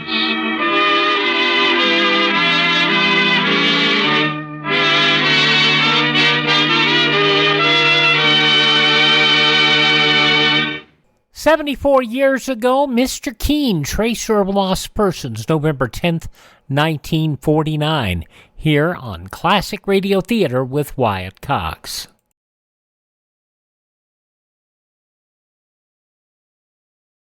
There's a price tag on almost everything. Whether you drive a shiny new 1952 model or a pre-war jalopy, you had to pay the price. And when you're driving that car, remember that speed also has its price. The price tag on speed violations last year was 15,000 killed and 500,000 injured. This year, thousands of lives can be saved if you and millions of other motorists come to the sober realization that speed is the biggest killer on the highways and resolve to slow down before you or someone else pays the price that must be paid for it. You can do your part by keeping within speed limits. At all times, drive as though your life depends on it. It does. Now on Classic Radio Theater with Wyatt Cox, we're zooming through these today because we've got 4 full shows plus Lum and Abner plus the news and everything up front. I Remember Harlem, the theme for Frank Sinatra as Rocky Fortune. This episode, in fact, this ran immediately before Dragnet on November 10th, 1953, 70 years ago. This episode entitled Messenger for Murder. By the way, these were horribly preserved. We've fortunately been able to do a little bit of tweaking on them so that they're at least listenable. Let's listen. Frank Sinatra, transcribed as Rocky Fortune.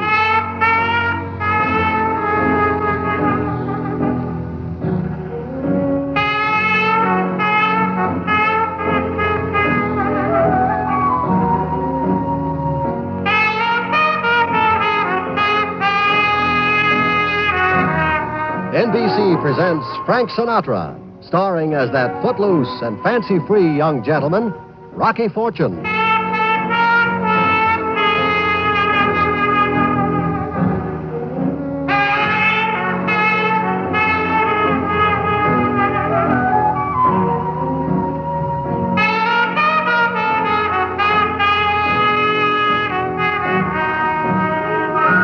Hi there.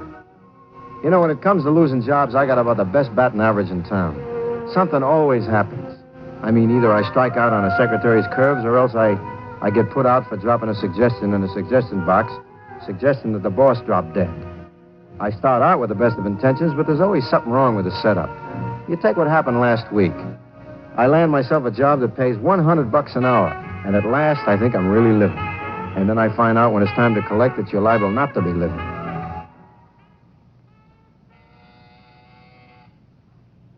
One moment, please. What is it? Miss Chandler? I'm her secretary. What do you want? Instant messenger service. We don't want any. Look, honey, it's 8 a.m. This is my first job. Now, don't give me a hard time. Now, look, Sonny, I handle all of Miss Chandler's affairs, and we don't want a messenger. Oh, how would you like to get up? This boy in the man suit says you called for a messenger. Oh, yes, I did. For the package. Well, you're not really going to send it, Laura. I've got to. I still think you're making a mistake. I haven't any choice. Well, then why not let me deliver it for you? No, I thought it over. That neighborhood's dangerous, Eve. Well, nobody's going to kidnap little Evie, darling. Who's going to pay the ransom? Why don't you run along? Please, Eve, let me handle it. Yeah. Oh, all right, honey. It's your own funeral.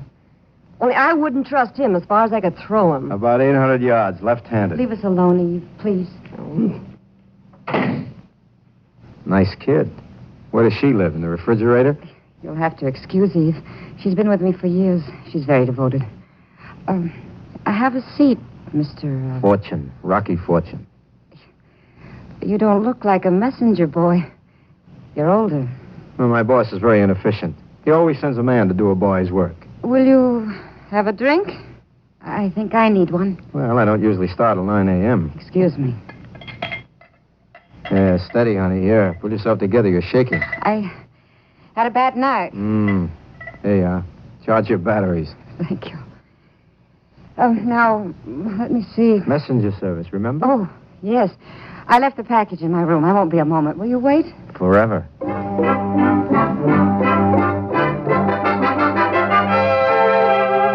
Laura Chandler is a blonde with a figure like Swedish stemware. Tall and slender and curved in the right places. She walks out and I look around.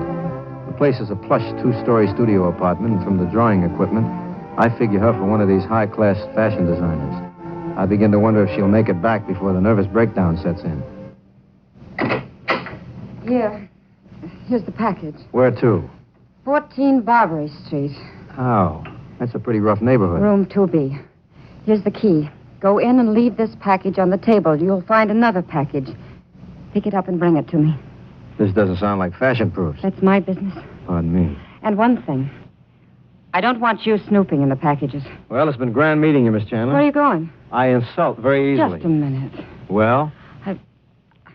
I'm sorry. Please, I'm terribly upset.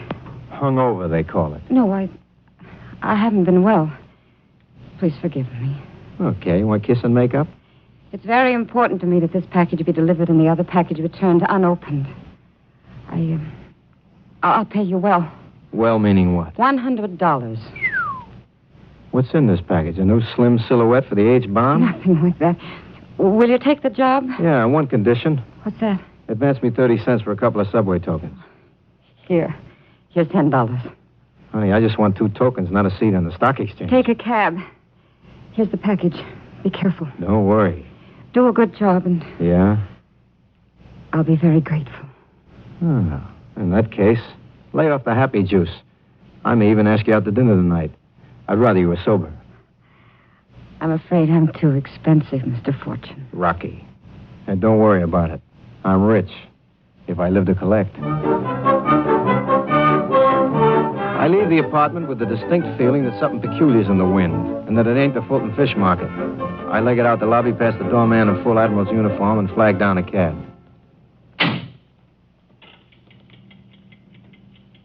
Whither to? 14 Barbary Street. And pal, don't ever put the flag down before the cab starts next time. I can see this is going to be a fat tip. Don't give me a hard time, Max. Yes, sir.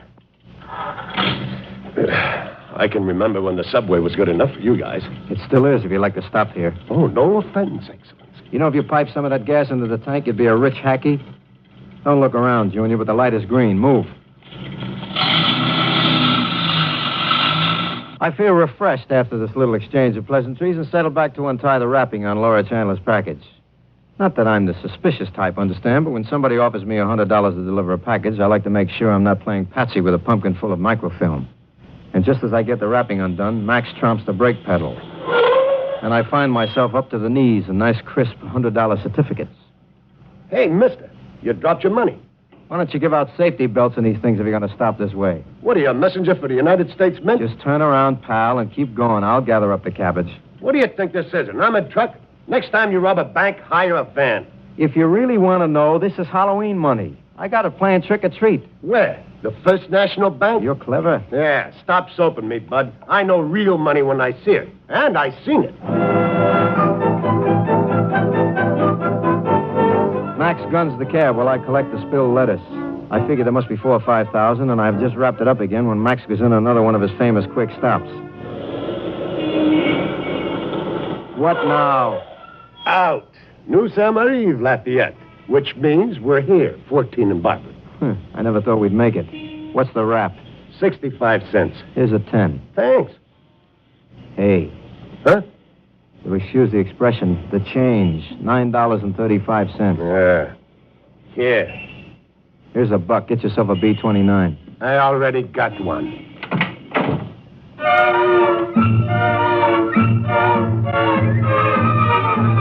Barbary Street is a dead end in the worst slum in town. Number 14 is a condemned building. I pick my way past a couple of prostrate bums and a garbage can, and I'm about to walk in when somebody taps me. Pencil, mister? Help an old blind lady? Pencil? Yeah, here, Mom. Keep the pencil. I got nobody to write to. Bless you, son. On second thought, I'll take it, Mother. Here, you crumb.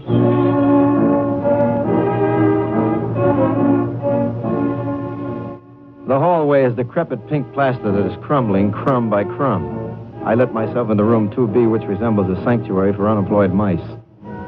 There's no package, so I deposit my bundle of government greenery and wait. After a couple of minutes, I hear something coming. It's the old blind lady's stick tapping down the hall. She comes in and goes to the moolah on the table like a St. Bernard goes to a fallen traveler. Pays better than selling pencils, huh, Mom? Keep your trap shut. The stuff here? The stuff is there, and it's so green it's mellow. How about the package I was supposed to collect? In my bag. Here. Fair exchange. What's in it? None of your business. Thanks. Can I help you down the stairs, Mother dear? I can find my way. Don't try to follow me. Me follow a lady? Perish the thought. I give her a head start and pick up the package and head for the door. And I am just in time for lowering of the 9 o'clock boom, which descends on the back of my skull as I step into the hallway.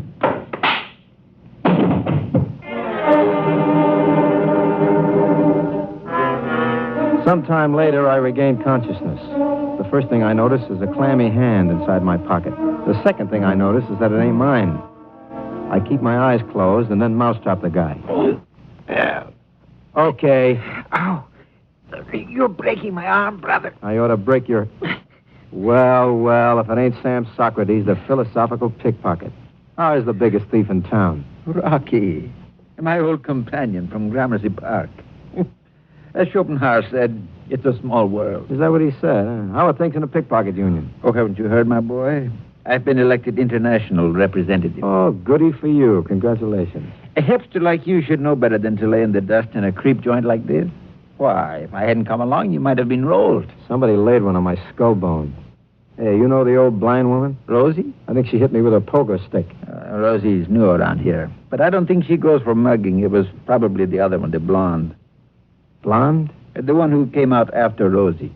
You don't say. How was she dressed? Oh, very glad. About $2,000 worth of mink, present market value, figuring a 10% kickback to the fence. Figures. You notice anything else? She was carrying a package about this big. Go on. I assumed you had been mugged. Naturally, I don't like to interrupt a colleague while she's working, so I waited. Naturally. A professional courtesy. I come in to cop a quick snoop, as they say, and find you laying here like a dead lox. Thanks, Socrates. Here's a fin for your trouble. Oh, Rocky, I couldn't accept a gratuity from an old pal. The Beggars Guild would have me up on charges. Sorry, I didn't mean to offend. Yeah, however, if you'll just turn around and permit me to sop it out of your pocket, I think we avoid a jurisdictional dispute. Have it your way, Sam. Brush the creases out of the cashmere while you're at it. I leave the house and walk about 3 steps when a hand falls on my shoulder like it was Judgment Day. I turn around to look into the bloodshot eyes of my good friend Sergeant Hamilton J. Finger of Homicide. I'm halted. Unclasped, Finger. You're bruising the bottom. This the guy? That's him. He had a roll like he was Bobo Rockefeller. What's the problem, Finger? The high cure says you were flashing a lot of letters. He's dreaming. He smokes old socks. I tell you, I seen it. What about it? I don't know what you're talking about. He knows all right. Let's have a quick frisk. Well, it's clean. Then he hit it. You better take him in, Sarge. Oh, back off. Just a minute. What's the charge? Remember, Sarge, you gotta have a charge, Sarge, to arrest a taxpayer. You got a charge to bring? He was carrying like $5,000 in real money. That's a crime, ain't it? He's a suspicious character. You got a charge or just suspicious? I ain't got a charge. You got a charge, Max? Me? I ain't got no charge. I just told you what I saw, that's all. If you two gentlemen will excuse me, I'll be on my way. Just a minute. Yes, Sergeant? Nothing. Beat it.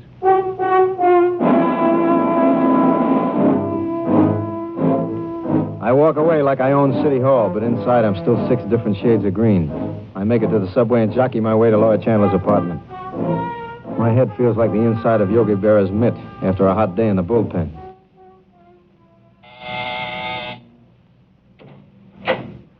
Oh, it's you. It's me. It is also I. You got any of that 100-proof battery acid left? There's some bourbon on the table. Thanks. Did you get the package? Well, it's a long story, but I'll boil it down. No. Oh, I'm sorry. well, it doesn't really matter. No? You were pretty upset this morning. Did you see a psychiatrist or something? I decided to calm down. Uh-huh. If you don't mind, Mr. Fortune, I'll pay you the $100 and get it over with. I don't mind, only I don't get it. Don't get what? Why a dame pays $5,000 for a package she doesn't get and then brushes it off like it was dead flies? I see you opened my package. Uh-huh. That isn't polite. It isn't polite to hire a guy to get a package and then hit him over the head and steal the package. I don't know what you mean. You know what I mean, baby. You followed me down there and pulled me in the noggin. You're insane. You left your mink coat on the table over there, and one'll get your tent is covered with pink plaster from 14 Barbary Street. Here's your money. Now get out. Uh-uh. I said get out. Let's have the package. That package is none of your business. I got a lump in my head that says it is. Get back. I've got a gun. I can see that, and I can also see that you don't know how to use it. I warn you. It's a funny thing about those automatics. You can't pull the trigger with the safety catch on. Now, let's have it. Come on, give me the... Go. There. Now, sit down. Take your hands off me. I said sit down. That's better. Now, fess up. Well, I went to a party last night at my editor's. I met a couple. A young man, he said he was an artist, and a woman, a redhead. We'd been drinking. I gathered as much. He invited us up to his apartment to see his work. Oh, brother. Where was the apartment? On Barbary Street? Yeah. Somehow I got in a quarrel with the other woman. I don't even remember what it was about. So? I said I was leaving. He said have one more drink first, and then he'd call a cab. I took the drink, and then suddenly I felt funny. After that, it felt so horrible. Give, baby. I don't know what happened, really. I came to sitting on the sofa. The red-haired woman was lying on the floor. There was blood. In my hands, I had a gun. Whose gun? Mine. Naturally, no nice girl is ever without one.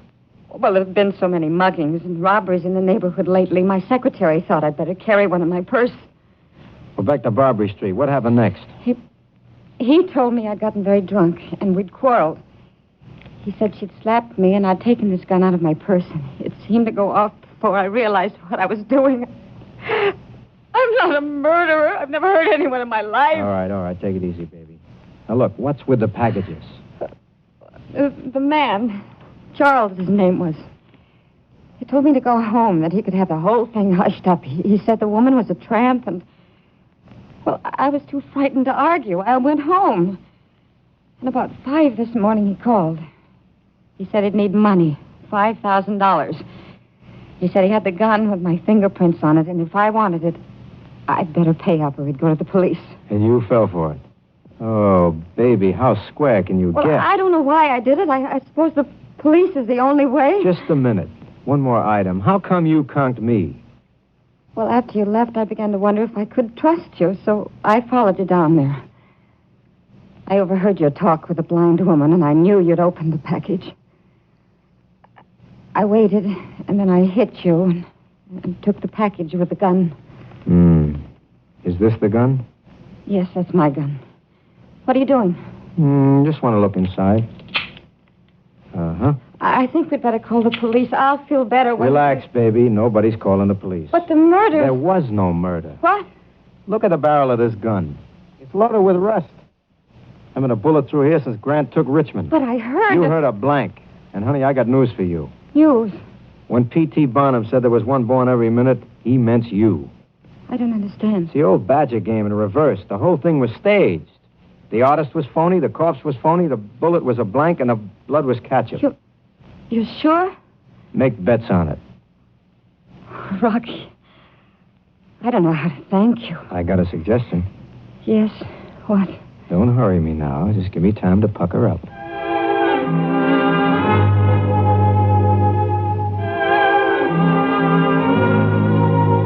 I exit later feeling like a beaver scout with a year's backlog of good deeds. I can still taste Laura Chandler's lipstick, and I got $100 burning a hole in my jeans. I got back to the messenger service and put in a phone call to the precinct station. I figure if the crooks aren't in Argentina by this time, my friend Sergeant Finger can start trying to recover the 5 Gs. Finger ain't in, so I finish out the day, then hit my flat for a change of drapery. There is a reception committee from the city of New York, and it ain't Grover Whalen. Good evening. Well, well, Sergeant Hamilton J. Finger, as I live and don't breathe. Don't bother to shut the door. You leaving? I wanted to see you. We're leaving. I wanted to see you. Hello. To the Place Gendarme? The same. You mind if I ask you why? Not at all. You read? Not fluently. You look at pictures? Fluently. You seen the newspapers? I seen the green sheet in the Morning Telegraph. According to the evening papers, a woman named Gloria Verne was found murdered. Shot through the heart. Here's a picture in the paper. So? So she was found in a place on Barbary Street, number 14, according to the journals, apartment 2B. You familiar with this place? I spent half the morning laying there on my face. So I recall. So? So the lieutenant invites you to the Irish clubhouse for tiffin and mixed grilling. Shall we promenade? Be my guest.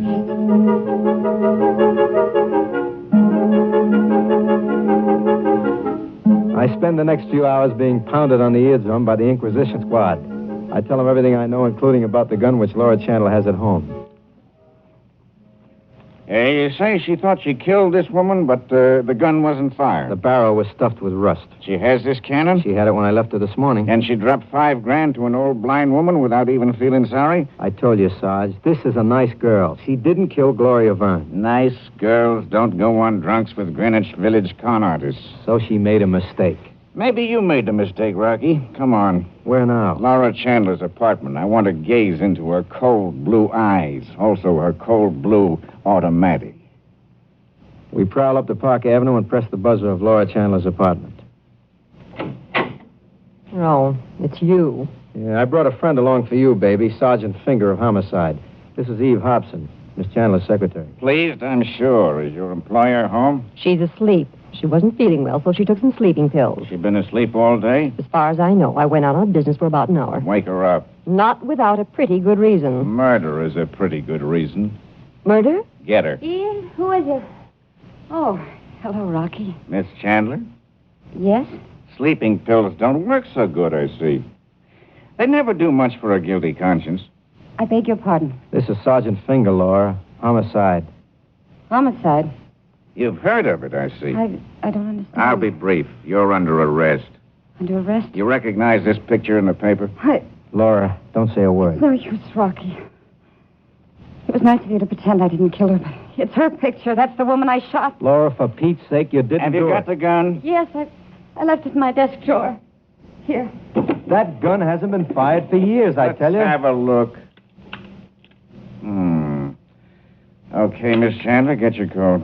Filled with rust, huh? Rocky, the barrel of this gun is as clean as the inside of a hospital cafeteria, and judging by the smell, it's been fired recently. What? Let me... Holy smokes. Laura, did you use this gun? I left it in the desk drawer. You been asleep all afternoon? Yes, I took some sleeping pills. Okay, Miss Chandler. Hold it, Sergeant. Well? And they got some kind of a test to prove if a party fired a gun? A paraffin test. If Laura fired a blank, could you tell? It's the same as if she fired a real bullet.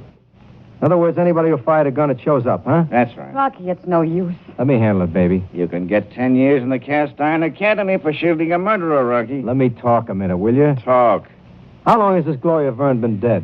The medical examiner says about 4 hours. 4 hours? Oh, no, I killed her last night. Hold it, honey. Laura, tell me, could anybody have taken that gun out of your drawer, gone downtown, shot the dame, and then put the gun back? Who would have done anything like that, and why? I don't know, but I got a good idea. Go ahead, Fortune. Well, let me paint the picture. Somebody stages a fake murder to make Laura think she killed Miss Verne. Somebody gets $5,000 in return for the murder weapon and disposing of the body. And then I fumble my way into the frame and spot it for a fake. Maybe I call the police. So somebody takes the gun and kills Miss Verne for real. Okay. Who done it? Eve Hobson. What? Sergeant, the boy is delirious. You're the only one who could have taken that gun. Gone out, shot Miss Verne, and replaced it, baby. Rocky, it's a little preposterous. Eve has been with me for years. If it's so preposterous, then how about little Eve here taking a paraffin test to see if she's fired a gun recently? Don't be ridiculous. And while we're at it, honey, how's the pencil selling business? Pencil selling business? No, I know he's mad. You do a pretty convincing old blind woman, except for one thing. You were selling artist pencils with a special soft lead, the kind your boss uses for making her fashion sketches. Here's the ones she sold me, Sarge. Miss Hobson, do you object to a paraffin test? Not in the slightest. I'll get my coat. Okay. If that dame didn't do it, then my name is... Look out! She's got the window open! Grab her, Sarge! Okay, miss. Take it easy. Take it easy. Maybe you won't. Wow. Is that enough for you, Sergeant? That's enough. Let's go, miss. Do you want me? Just stay where we can reach you. You too, Rocky. Let's go, Miss Hobson. Well? Well, You got any more messages to be delivered, lady? only one. What's that? This.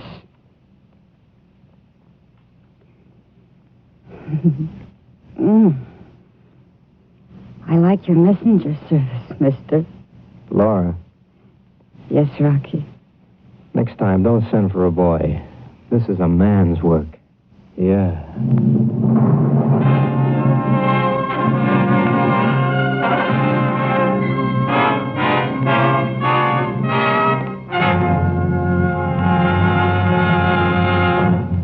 NBC has presented Frank Sinatra as that footloose, fancy-free, and frequently unemployed young gentleman, Rocky Fortune.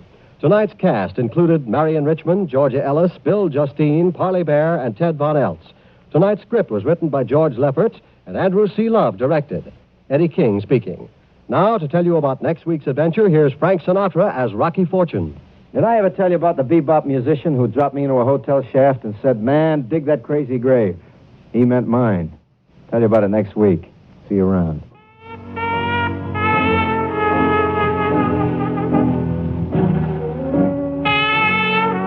Let's visit with Fibber McGee and Molly tonight on the NBC Radio Network. Roy Eldridge performing that theme song, I Remember Harlem. Frank Sinatra, Rocky Fortune, November 10th, 1953, 70 years ago, here on Classic Radio Theater with Wyatt Cox. We'll stay in that same era for an episode of Suspense starring Frank Lovejoy. That's coming up in just a moment.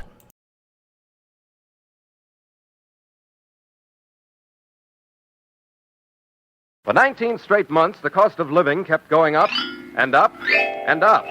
Then on May 18th, 1942, price control went into effect on most of the things you eat, most of the things you use, and most of the things you wear. Since that time, your cost of living has stopped climbing. Price control keeps down the cost of things you buy. It protects your dollar. It holds down the cost of rent in many areas. It assures you that the cost of most consumer services such as laundry and cleaning and household repairs, will not go up just at this time when you're making the things you now have last for the duration. Now, I believe, and I didn't check before I started recording this, our episode of Suspense today is from 71 years ago, November 10th, 1952. I believe this is in the middle of the Elliott Lewis productions of Suspense, where they got very gritty and very realistic, because Elliott Lewis, even though we know him most as the happy-go-lucky Frank Remley, he produced some really gritty stuff on Suspense and some of the other shows that he did produce. Probably one of the best ones that I can tell you is Crime Classics, and that was just, very, very tough show to listen to. I mean, it was an entertaining show, don't misunderstand me, but it was not softball. It was very, very hardball. And we're going to hear now an episode of Suspense from 71 years ago, November 10th, 1952. Frank Lovejoy stars. It is entitled The Frightened City.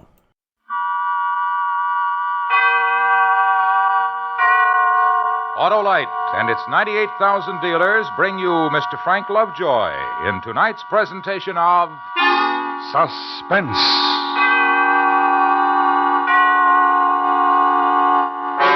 Tonight, Autolite presents a story based on fact, terrifying in its truth. The dramatic report of a man returned home to find he now lives in a frightened city. Our star, Mr. Frank Lovejoy.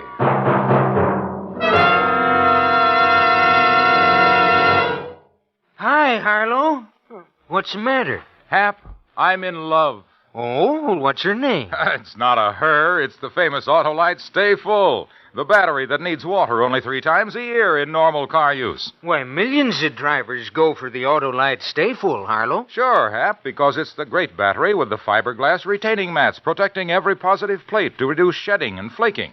And that means longer life for the Autolite Stay Full battery, as proved by tests conducted according to accepted life cycle standards. Tell other drivers how to meet this lovable battery, Harlow. All right, friends, your neighborhood Autolite battery dealer services all makes of batteries, and he will gladly show you the Autolite Stay Full battery for your car.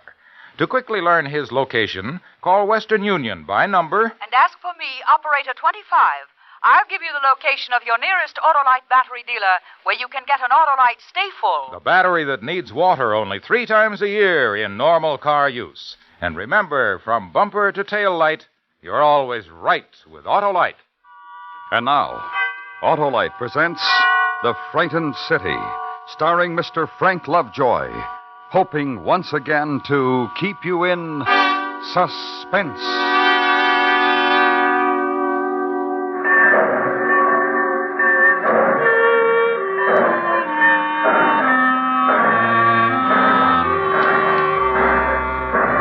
The train pulled out of Easton at 1:20 in the afternoon. It had pulled in 3 minutes earlier. It was a simple thing I had to do then. Watch it cross the bridge over the Wabash, watch it grow smaller, and when it was out of sight, I was finally home.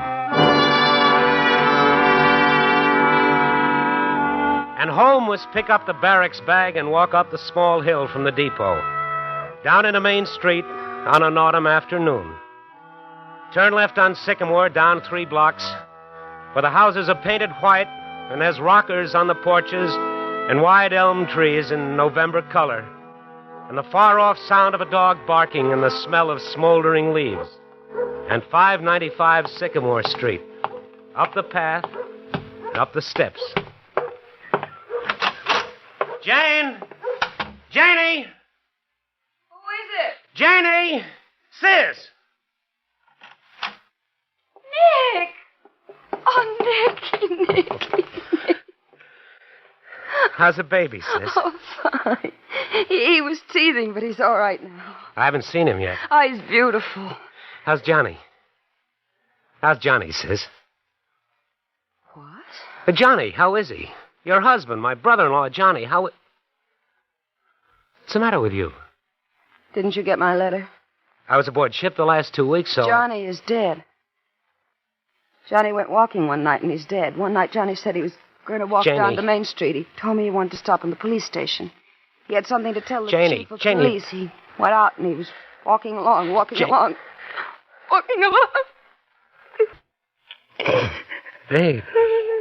Baby. The car drove by, and someone shot a gun at Johnny. And Johnny's dead. Who? Who shot Johnny, sis? Janie, I'm talking to you. Who shot Johnny? Janie. Come with me, Nick.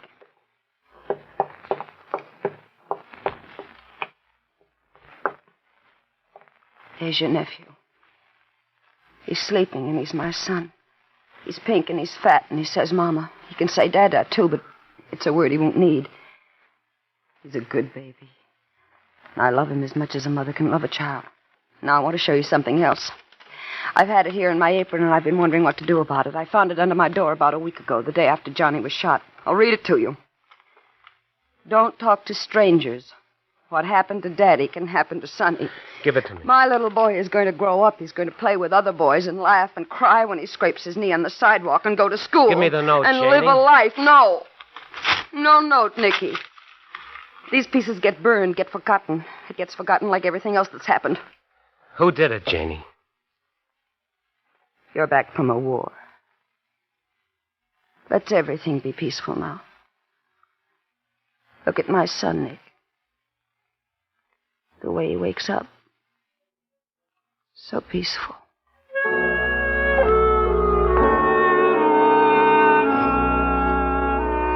Then the infinite gentleness as she lifted the child, held him close and kissed him. And the room, was stillness and anguish, and the bitter fear, and the emptiness. And this was homecoming.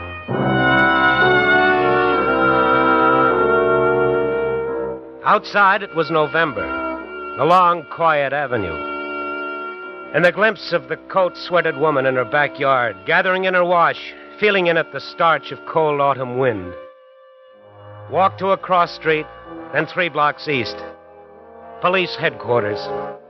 Give a murdered man's name and yours, ask for the chief of police, and in less than an hour be shown into him. Hello, Mr. Crawford. Have a seat. You know why I'm here? Yeah, I do. I just came from my sister. She's scared. She gets threatening notes and burns them up. Why? I don't know. Who killed her husband? I don't know. Now look, you, this happened to my sister and now it's happening to me. A week ago, a man walked down the street. He was on his way to see you and he got murdered. Easy, kid, easy. I've got some things to tell you. Tell me. 4 people saw it happen to your brother-in-law. That night, one of them, a woman, was brutally beaten, tossed into a vacant lot. A kid playing in the trash found her there. 2 days later, another witness got a bomb thrown through his nice new house and almost killed his wife. That's 2. The other 2 won't talk either, like your own sister won't talk. I'm tired, Mr. Crawford. I got a lot of things to clear away. I want their names and addresses. They'll talk to you, huh? They'll talk to me. I want those names. All right. Tell the sergeant in the next office I said you can have them. Mr. Crawford. What? Things have changed in this town. It's different. Hang around. You'll see.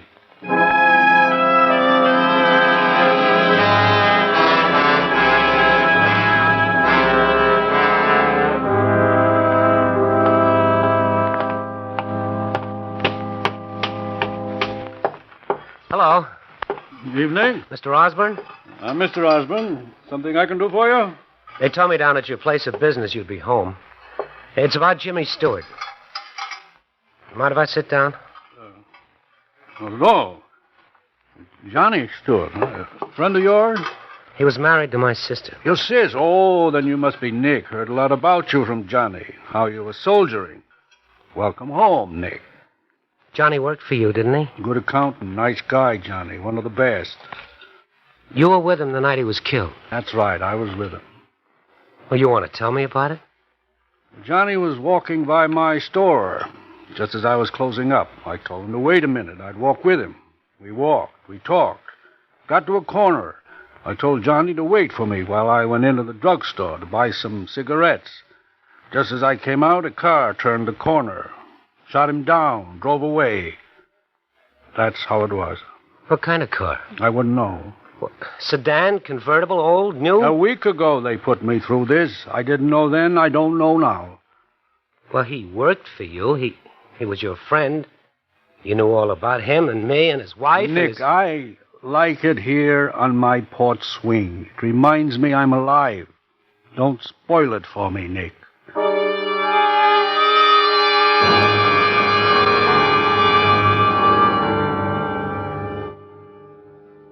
Mrs. Mason, you were sitting right here at your window and you saw it happen. You saw Johnny killed. I didn't see it.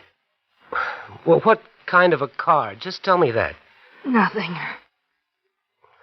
Well, the men who beat you up, did you identify them?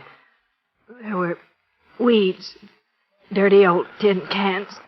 Please. And they threw me down and kicked me in my throat. Go away. What are you doing in my house?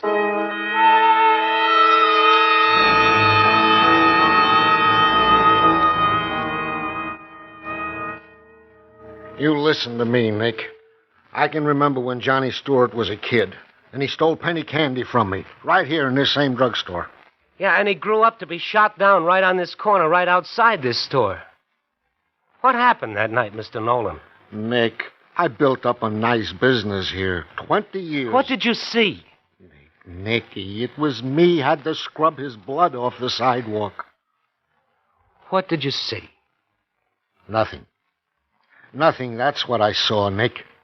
Nothing.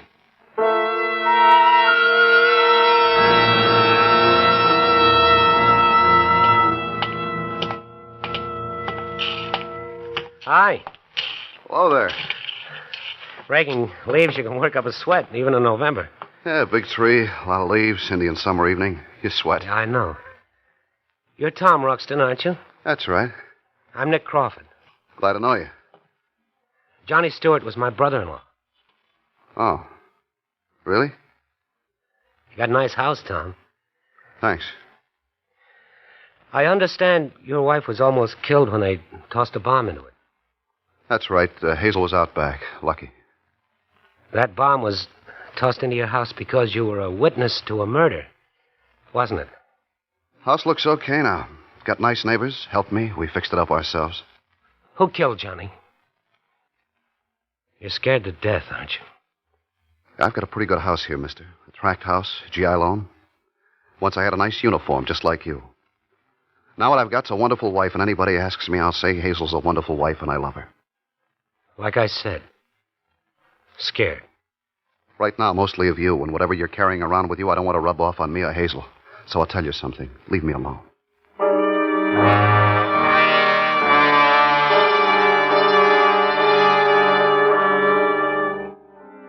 When I went outside, it was evening in Easton. The air was chill, and the dew was turning to light frost on the lawns. I walked for a while, and I noticed a thing. The people on the streets. Their stares, their looks over the shoulder at me, the whispers and the turning aside to let me pass. The word had gotten around that Johnny Stewart's brother-in-law was back in town, and he was asking questions.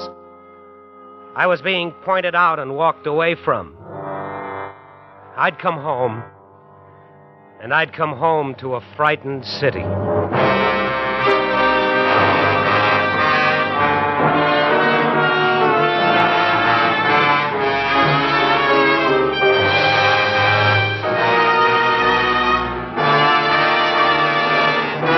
Autolite is bringing you Mr. Frank Lovejoy in The Frightened City.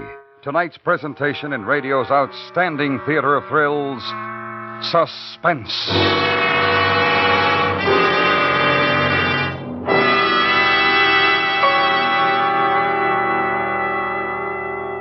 Hey, Hap, isn't that wonderful? Well, Harlow, it looks just like an Autolite Stay Full battery to me. Hap, I'm surprised at you. Don't you realize that this is the battery that needs water only 3 times a year in normal car use? Don't you know that the Autolite Stay Full is protected by fiberglass retaining mats around every positive plate to reduce shedding and flaking? Aren't you aware of its longer life, as proved by tests conducted according to accepted life cycle standards? Well, sure, Harlow. Well, then, Hap, you'll agree when I say money can't buy a better battery. So, friends, visit your nearest Autolite battery dealer. He services all makes of batteries, and he's got an Autolite Stay Full for your car in case a replacement is needed. To quickly locate your nearest Autolite battery dealer, call Western Union by number and ask for Operator 25. I'll tell you where you can get an Autolite Stay Full. the battery that needs water only 3 times a year in normal car use. And remember, from bumper to tail light, you're always right with Autolite. And now, Autolite brings back to our Hollywood soundstage Mr. Frank Lovejoy in Elliot Lewis's production of The Frightened City, a dramatic report well calculated to keep you in suspense.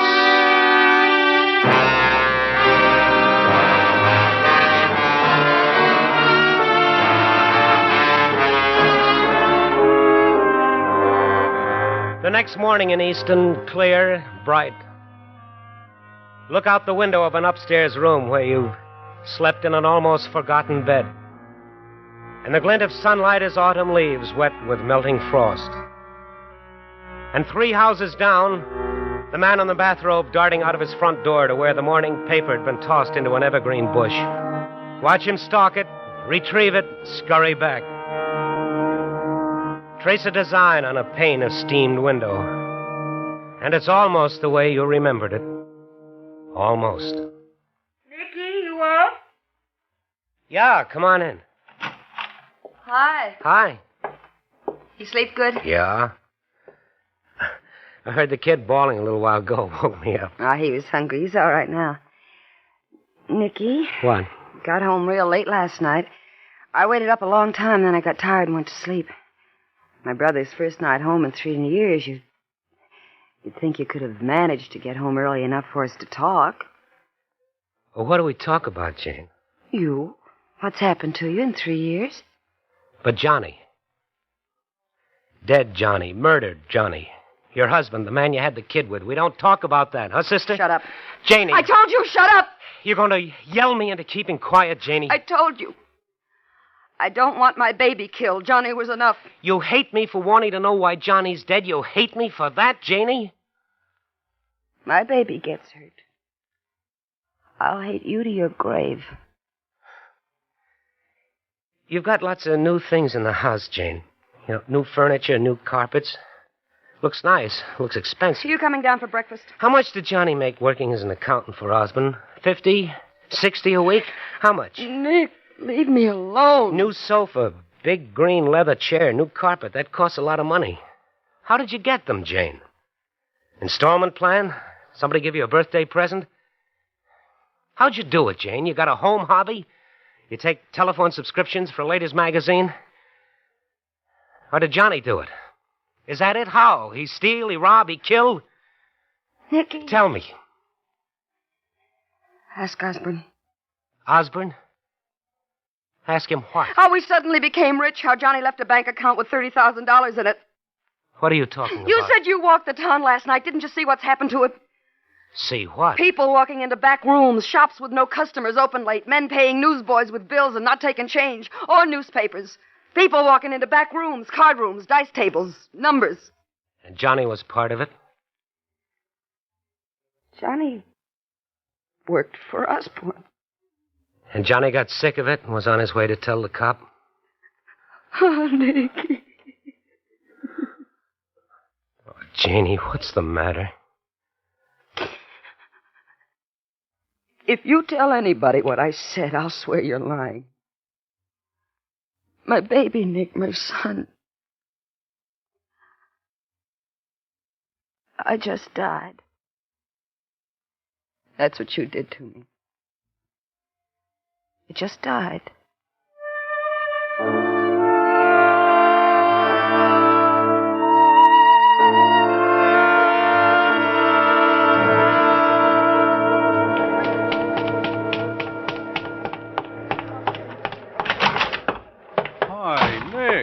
What are you... Hey, what's the big idea busting up my office? I'll tell you the idea, Osborne. I reached across that desk to grab you by the throat. And I was going to try to break you in half, but a thing stopped me. You want to know what stopped me, Osborne? What's the matter with you, Nick? I want you to look at me, and I want you to say to yourself, here's a man who's angry. And you say to yourself, here's a man who might reach across the desk and kill me. He hasn't made up his mind yet. On your feet, Osborne. On your feet.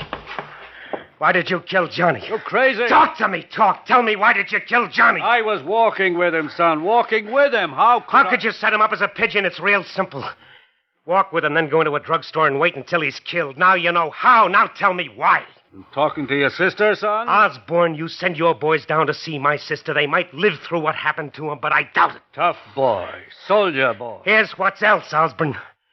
This town suddenly stinks. Dice rooms, card rooms, numbers, and everything that goes with it. My brother-in-law gets a shiny garbage disposal, a new grand piano, real fine rugs, and a large bank account. On how much a week? 75 accountants make about that, don't they? We could start you at about 300. Be polite, Mr. Osborne, to a guy who's talking. 500. Polite, Mr. Osborne. That's the word for just now. I could kill you, Osborne. Think about it with me. Here we are in this room, you, the man who's got the whole town of Easton so scared that nobody has a friend anymore. Takes a powerful man to frighten almost 20,000 people, but you did it. Anything happens to me, Nicky boy, you'd get 1 block from here. Let's think about that, too, That's what I'm coming to. Then there's me in this room, and you're afraid of me, and that makes me pretty big, too. But I'm not going to kill you because this is my town. And it used to be a pretty good town. The uniform and the flag and the fist, that's all you need? And there's law and there's people who need to know what's happening here. I'm going to tell you what I'm going to do. Get proof, Nicky? How? About 8 o'clock tonight, I'm going to take a walk, and I'm going to take the same walk that Johnny did. And I'm going into that drugstore, and I'm going to make a phone call. A long-distance call to St. Louis to a newspaper guy I know. And then it's going to be in the papers about a frightened city. And the reporters will come here, and they'll find out, Osborne. Are you getting real scared, baby? You mean it about taking that walk tonight, Nick? I mean it. Maybe we'll bump into each other. We will.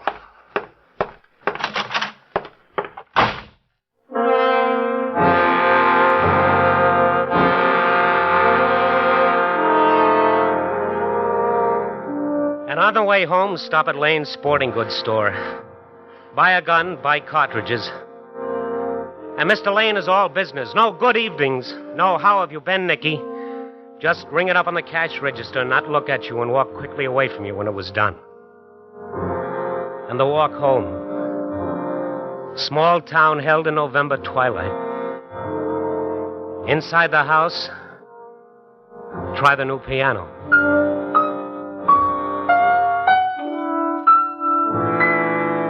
The room where the baby is. Play with him. And Jane comes in and takes him away from you and tells you there's supper in the kitchen if you want it.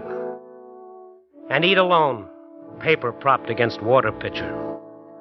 Alone. From now on, everything alone. Because the police wouldn't let you be a pigeon. Glance at the kitchen clock. And it's time.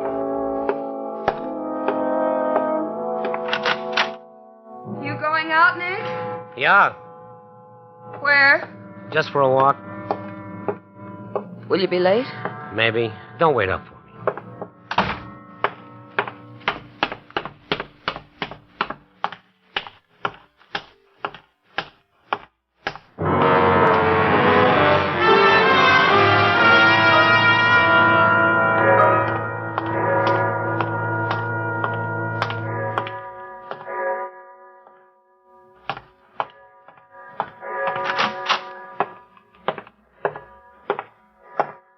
Something for you, Nick? Some change. I want to use your phone. Sure, Nick.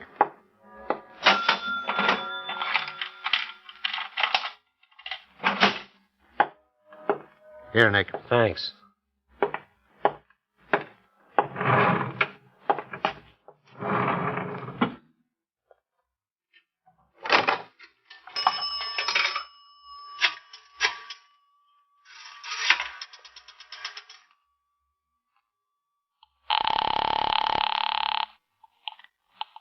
Long distance.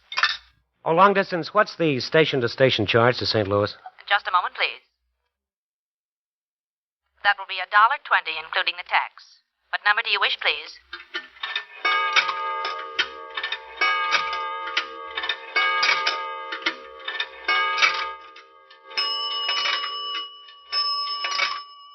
What number are you calling in St. Louis, please? Pick a number. I'm sorry, sir, but you must... Don't be sorry. Get anybody you want to talk to in St. Louis. Have a talk on me. I will return your money, sir. No, don't do that. There's somebody I want to call in St. Louis, but I can't think of who it is. I will give you information. No, just talk to me. I'm sorry, sir, but I can't do that. Operator, I've got to talk into this phone for just a little while longer, just to let somebody think I'm not kidding in case somebody's watching. I don't understand, sir. Would you like information? About what? Do you wish to talk to St. Louis, sir? Do you think I should? I'm afraid I'm going to have to return your money. No, don't do that. I've got a number. Get me, Benton 64373 in St. Louis. One moment, please.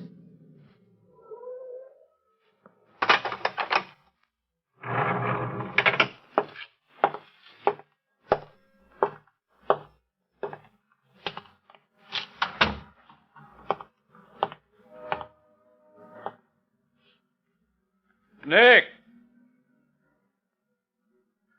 Osborne.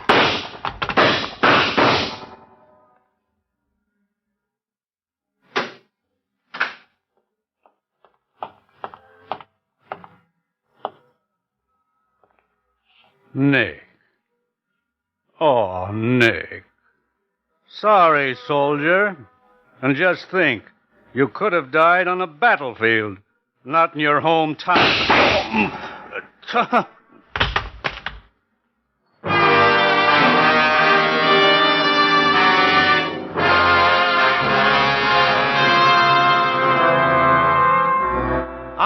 didn't die. He lived quite a long time, 5 months. Hospital, trial, confession, sentence. And in 5 months, it was spring in Easton. It was a good spring. And you know how people are. They react to the weather. Hi, Nick. Tree's starting to bud already. You notice? They get friendly and they smile a lot, like winter was a long time, a dark time, and it was over. Come on over to the house when you have a chance, Nick. You do that, you hear? Grass grows in the springtime, but babies grow all the time. Did you see him? Did you see him, Nick? He walked. My son walked. Sure I saw him, sis. He's growing up. That happens, sis. And you know what? He's lucky. He's got a good town to grow up in.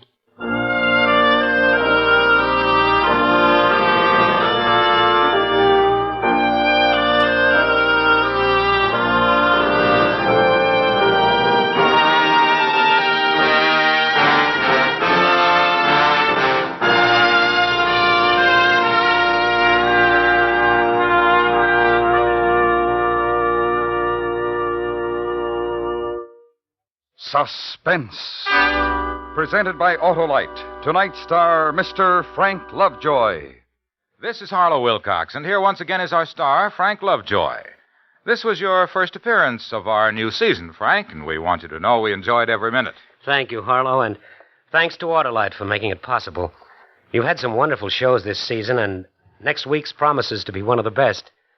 Ladies and gentlemen, if I may, I recommend that you be sure to listen to Death and Miss Turner, starring Miss Agnes Moorehead. Yes, Frank, it should be a great show, brought to you by one of the great names in American industry, Autolite, and its family of 98,000 distributors and dealers in the United States and thousands more in Canada and throughout the world. Our family also includes the nearly 30,000 men and women in 28 great Autolite plants from coast to coast and Autolite plants in many foreign countries, as well as the 18,000 people who have invested a portion of their savings in Autolite. Every Autolite product is backed by constant research and precision built to the highest standards of quality and performance. So remember, from bumper to tail light, you're always right with Autolite.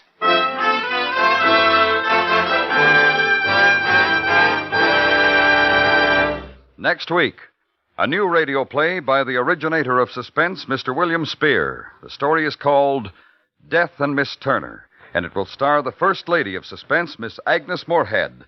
That's next week on Suspense. Suspense is produced and directed by Elliott Lewis, with music composed by Lucian Morowick and conducted by Lud Gluskin. The Frightened City was written for Suspense by Morton Fine and David Friedkin. Featured in tonight's cast were Joan Banks, Lou Merrill, Herb Butterfield, Paula Winslow, Hy Averback, and Charles Calvert. Frank Lovejoy appeared through the courtesy of Warner Brothers, whose current release is Operation Secret. Remember next week, Miss Agnes Moorehead in Death and Miss Turner. You can buy Autolite Stay-Full batteries, Autolite electrical parts, and Autolite resistor or standard-type spark plugs at your neighborhood Autolite dealers. Switch to Autolite. Good night. This is the CBS Radio Network.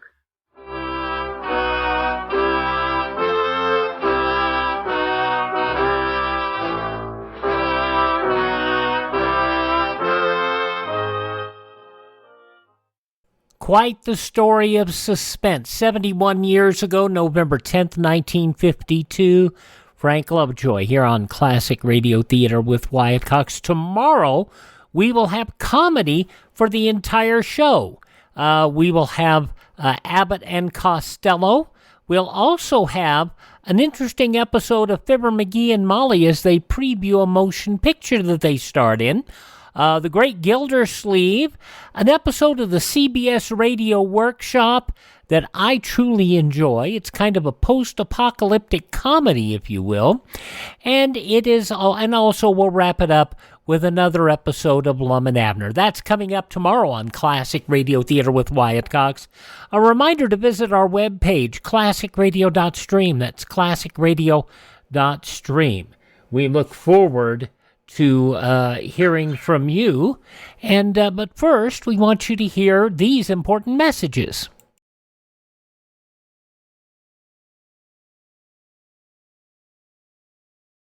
Looks like some changes coming in Pine Ridge to Lum and Abner's store. Let's go to the Jot 'em Down store in this episode of Lum and Abner from November 10th, 1941, 82 years ago. The makers of Alka-Seltzer bring you Lum and Abner.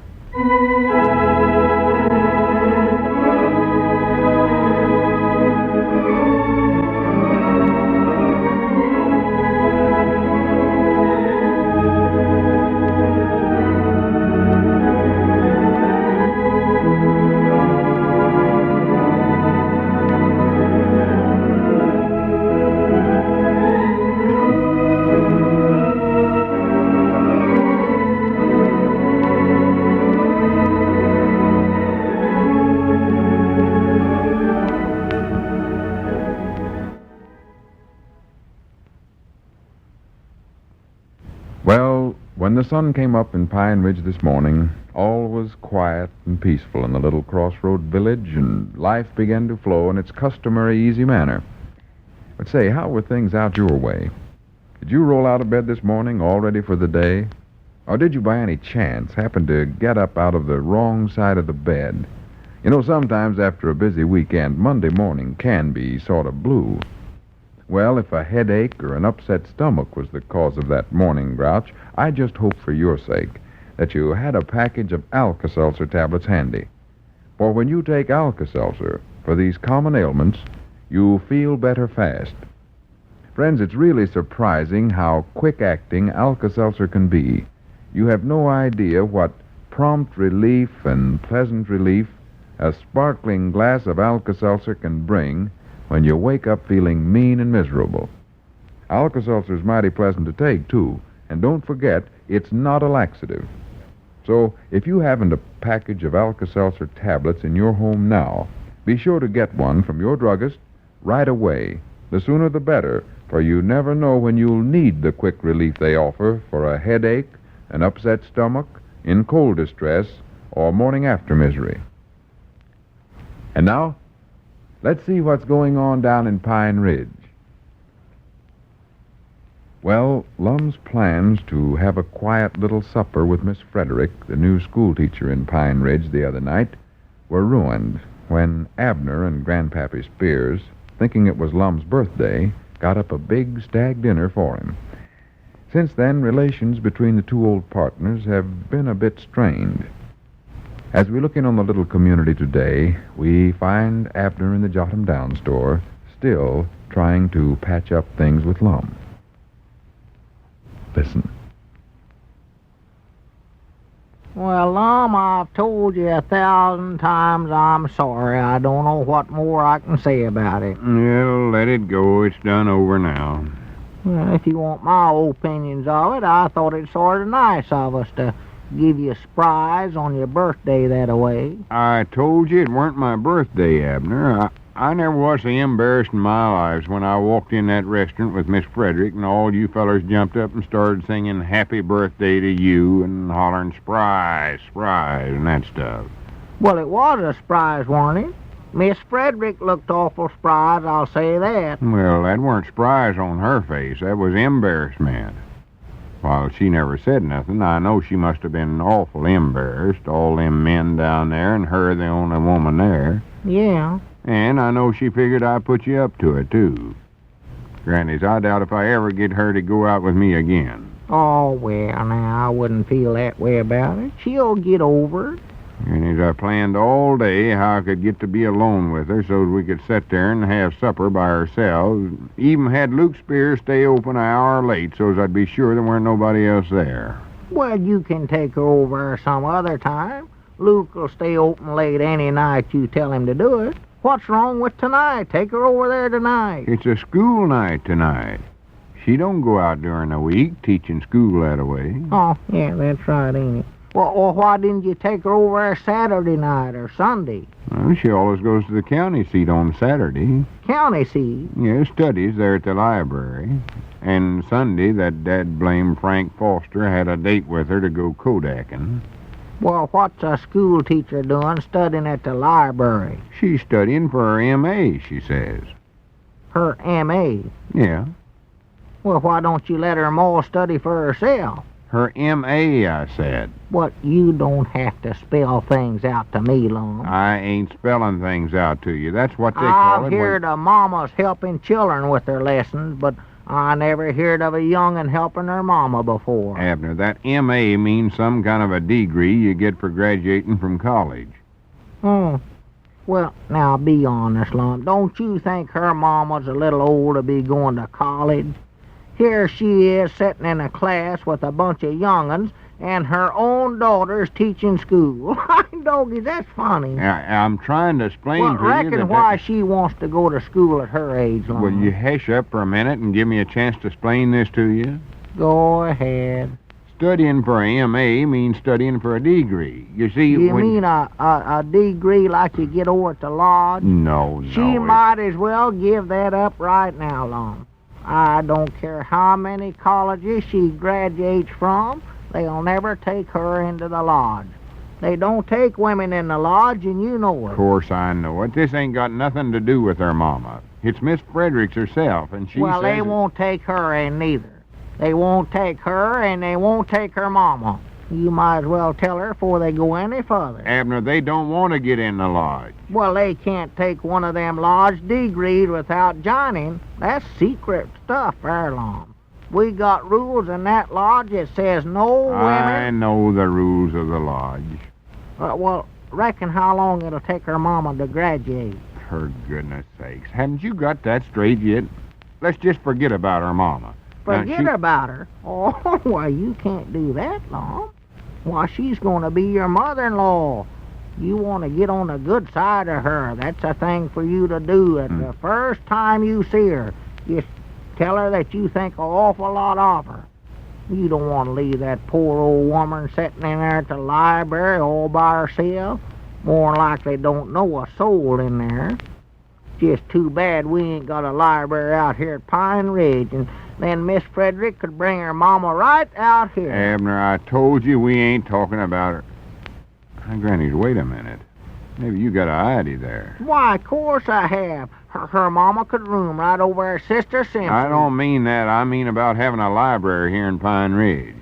That'd keep Miss Fredericks from going in there to the county seat with Frank Foster every Saturday. Grannies, we could do it, too. Get a bunch of books and get a long table with a green lamp on it and some chairs around it, and Miss Fredericks could sit right there at the table. We could do it, I tell you, Abner. I dog it, that's a good idea. I'll tell you what I'll do. Just to make up for the other night, I'll get Elizabeth to do the cooking for you. Cooking? Yeah. Ain't that what you want the table for? So you and Miss Frederick can have a nice, quiet supper with just her mama along? Of course not. I just want the table to read on. It won't be no trouble for Elizabeth, Lum. I know she'd be tickled to death to do it for you. Well, that's mighty nice of her. I appreciate it, but I'll just call her up right Abner, now. sit back down there. Now, leave that telephone alone. Huh? Let me talk to you a minute. I want to get this straight in your head. Oh, yeah. I better find out what you want to eat first. I tell you, Lum, you ought to get Elizabeth to cook one of them chocolate pies of hers. I don't want no chocolate pie. Wait a minute. Don't say a word. Let me get a pencil and paper now, and I'll set this stuff down so that I won't forget it. No chocolate pie. Put that first. Abner, we just want to study. That's all right now. There ain't no hurry. You just go right ahead and study about it as long as you want to, Lum. When you make up your mind what you want, why, just let me know and I'll set it down here. Another thing, Lum, Elizabeth fries chicken awful good. I believe Miss Frederick would like that. I'll be dead blame. You get something in your head and a body couldn't jar it out with a stick of dynamite. What do you think I'm getting all them books in the store here for? I don't know. Let's see. I'll tell you what you could do with them, old Lum. You could put in a library. We ain't got none here in Pine Ridge. A library? Yes, sir. What do you think I've been talking about all this time? Well, I don't know, but I believe that library idea's a good one, even if I did think of it. Well, I'll swan too good. See, another thing, Lum. That way, why, Miss Frederick wouldn't have to run into the county seat every Saturday, and she wouldn't get to be a Frank Foster. That's just exactly what I've been talking about all this time. What you been? Oh, why, I know you weren't, Lum. You was talking about getting Elizabeth down here to cook up a batch of victuals for you and Miss Frederick. Don't you recollect? Let it go, let it go. We can put in a free public library right here in the store. Why, sure we can. Get a bunch of books and take all them canned goods out of the shelves on the first side there and put the books right in there and pass out some cards. Get everybody in town to bring all the books they got at home they ain't using. Oh, it'd be the finest thing in the world. You know, there's a lot of these children around here that their folks ain't got the money to buy books for 'em, and they could just come down here and read all them books for nothing. Oh, Yes, it'd be the finest thing at all, and get some signs around that says silence, please. You gotta have them in the library. You do, huh? Oh, yeah. I doggies will get some in. Make it a first class, and that's what I want to have. This'll make a good impression on Miss Fredericks, too. She'll see that I'm interested in reading books and getting better educated and all that stuff. Why, sure she will. I knowed you'd see it my way. Granny, she'll be over here at the store all the time then. Yeah. I can help her find the books she wants and sit here and talk to her and stuff like that and put her books back in the shelves for her again she gets done reading them and all. Yeah. I don't want her lifting them big, heavy books. No. Granny, I'll show that Frank Foster a thing or two. Pine Ridge Public Library. L. Leonard's Librarian, or whatever they call them. And I ain't going to give Frank Foster no card, neither, to the library. Well, are you going to be the president of the library? I don't know. I reckon so. I hadn't told much about it. Well, now, wait a minute here. I helped to think up this idea. Doggies looks like I ought to get to be something here. Well, you can keep the books straight and stuff like that. Oh, well, good for me. Fact is, I might let you look after it during the week, and I'll look after it on Saturdays and Sundays. You mean when Miss Fredericks is here? Well, I reckon it does work out that way. Just coincidence, I reckon. And then I'll stay here during the week while her mama's here, huh? Her mama? For goodness sakes, can't you get that out of your mind, Abner? Well, I thought that's what the library was for, to help her mama study. If you mention that word again, I'm going to whop you right on top of the head. I said Miss Frederick was studying for her M.A. Well, quit spelling it out, Lom. Nobody ain't going to hear us talking about it. I ain't going to tell nobody her mama's so ignorant she still has to go to school, if that's what you're feared of. Abner, you're talking about a different thing entirely. Well, I don't see what the difference is. But if we're going to put in this library, there's just one thing I hope. What's that? Well, if I'm going to stay here all week with her by myself, I hope her M.A. knows how to play checkers. Grannies, I give up. I don't know what else to tell you. Can't you think of nothing? Think of nothing? Yeah, if you call it out, I'll set it down here. Got a pencil right here. Set what down? What you and Miss Frederick want Elizabeth to cook for your supper. All I got down here is fried chicken and no chocolate pie. Grannies, that settles it. That settles it right there. Wait a minute, where are you going, Long? I don't know where I'm going now, but I know if I stay here, I'll go plumb stark raving mad crazy. You know, folks, they say that a busy man is always a happy man. And that being the case, this country must be filled with happy men these days because most of us are certainly mighty busy.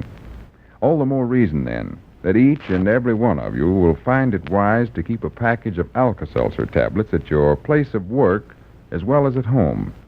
For with so much to be done, you just can't afford to let a headache or a touch of acid indigestion slow you down or keep you off your job.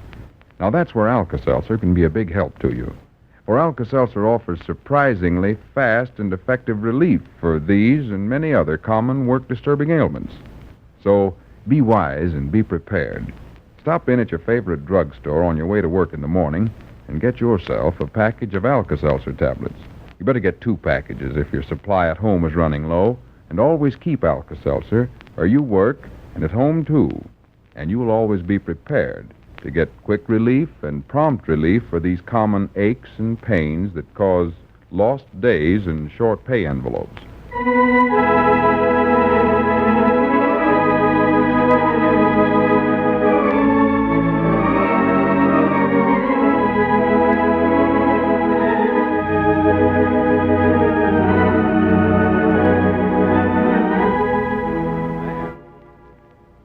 There you have it from 82 years ago, November 10th, 1941.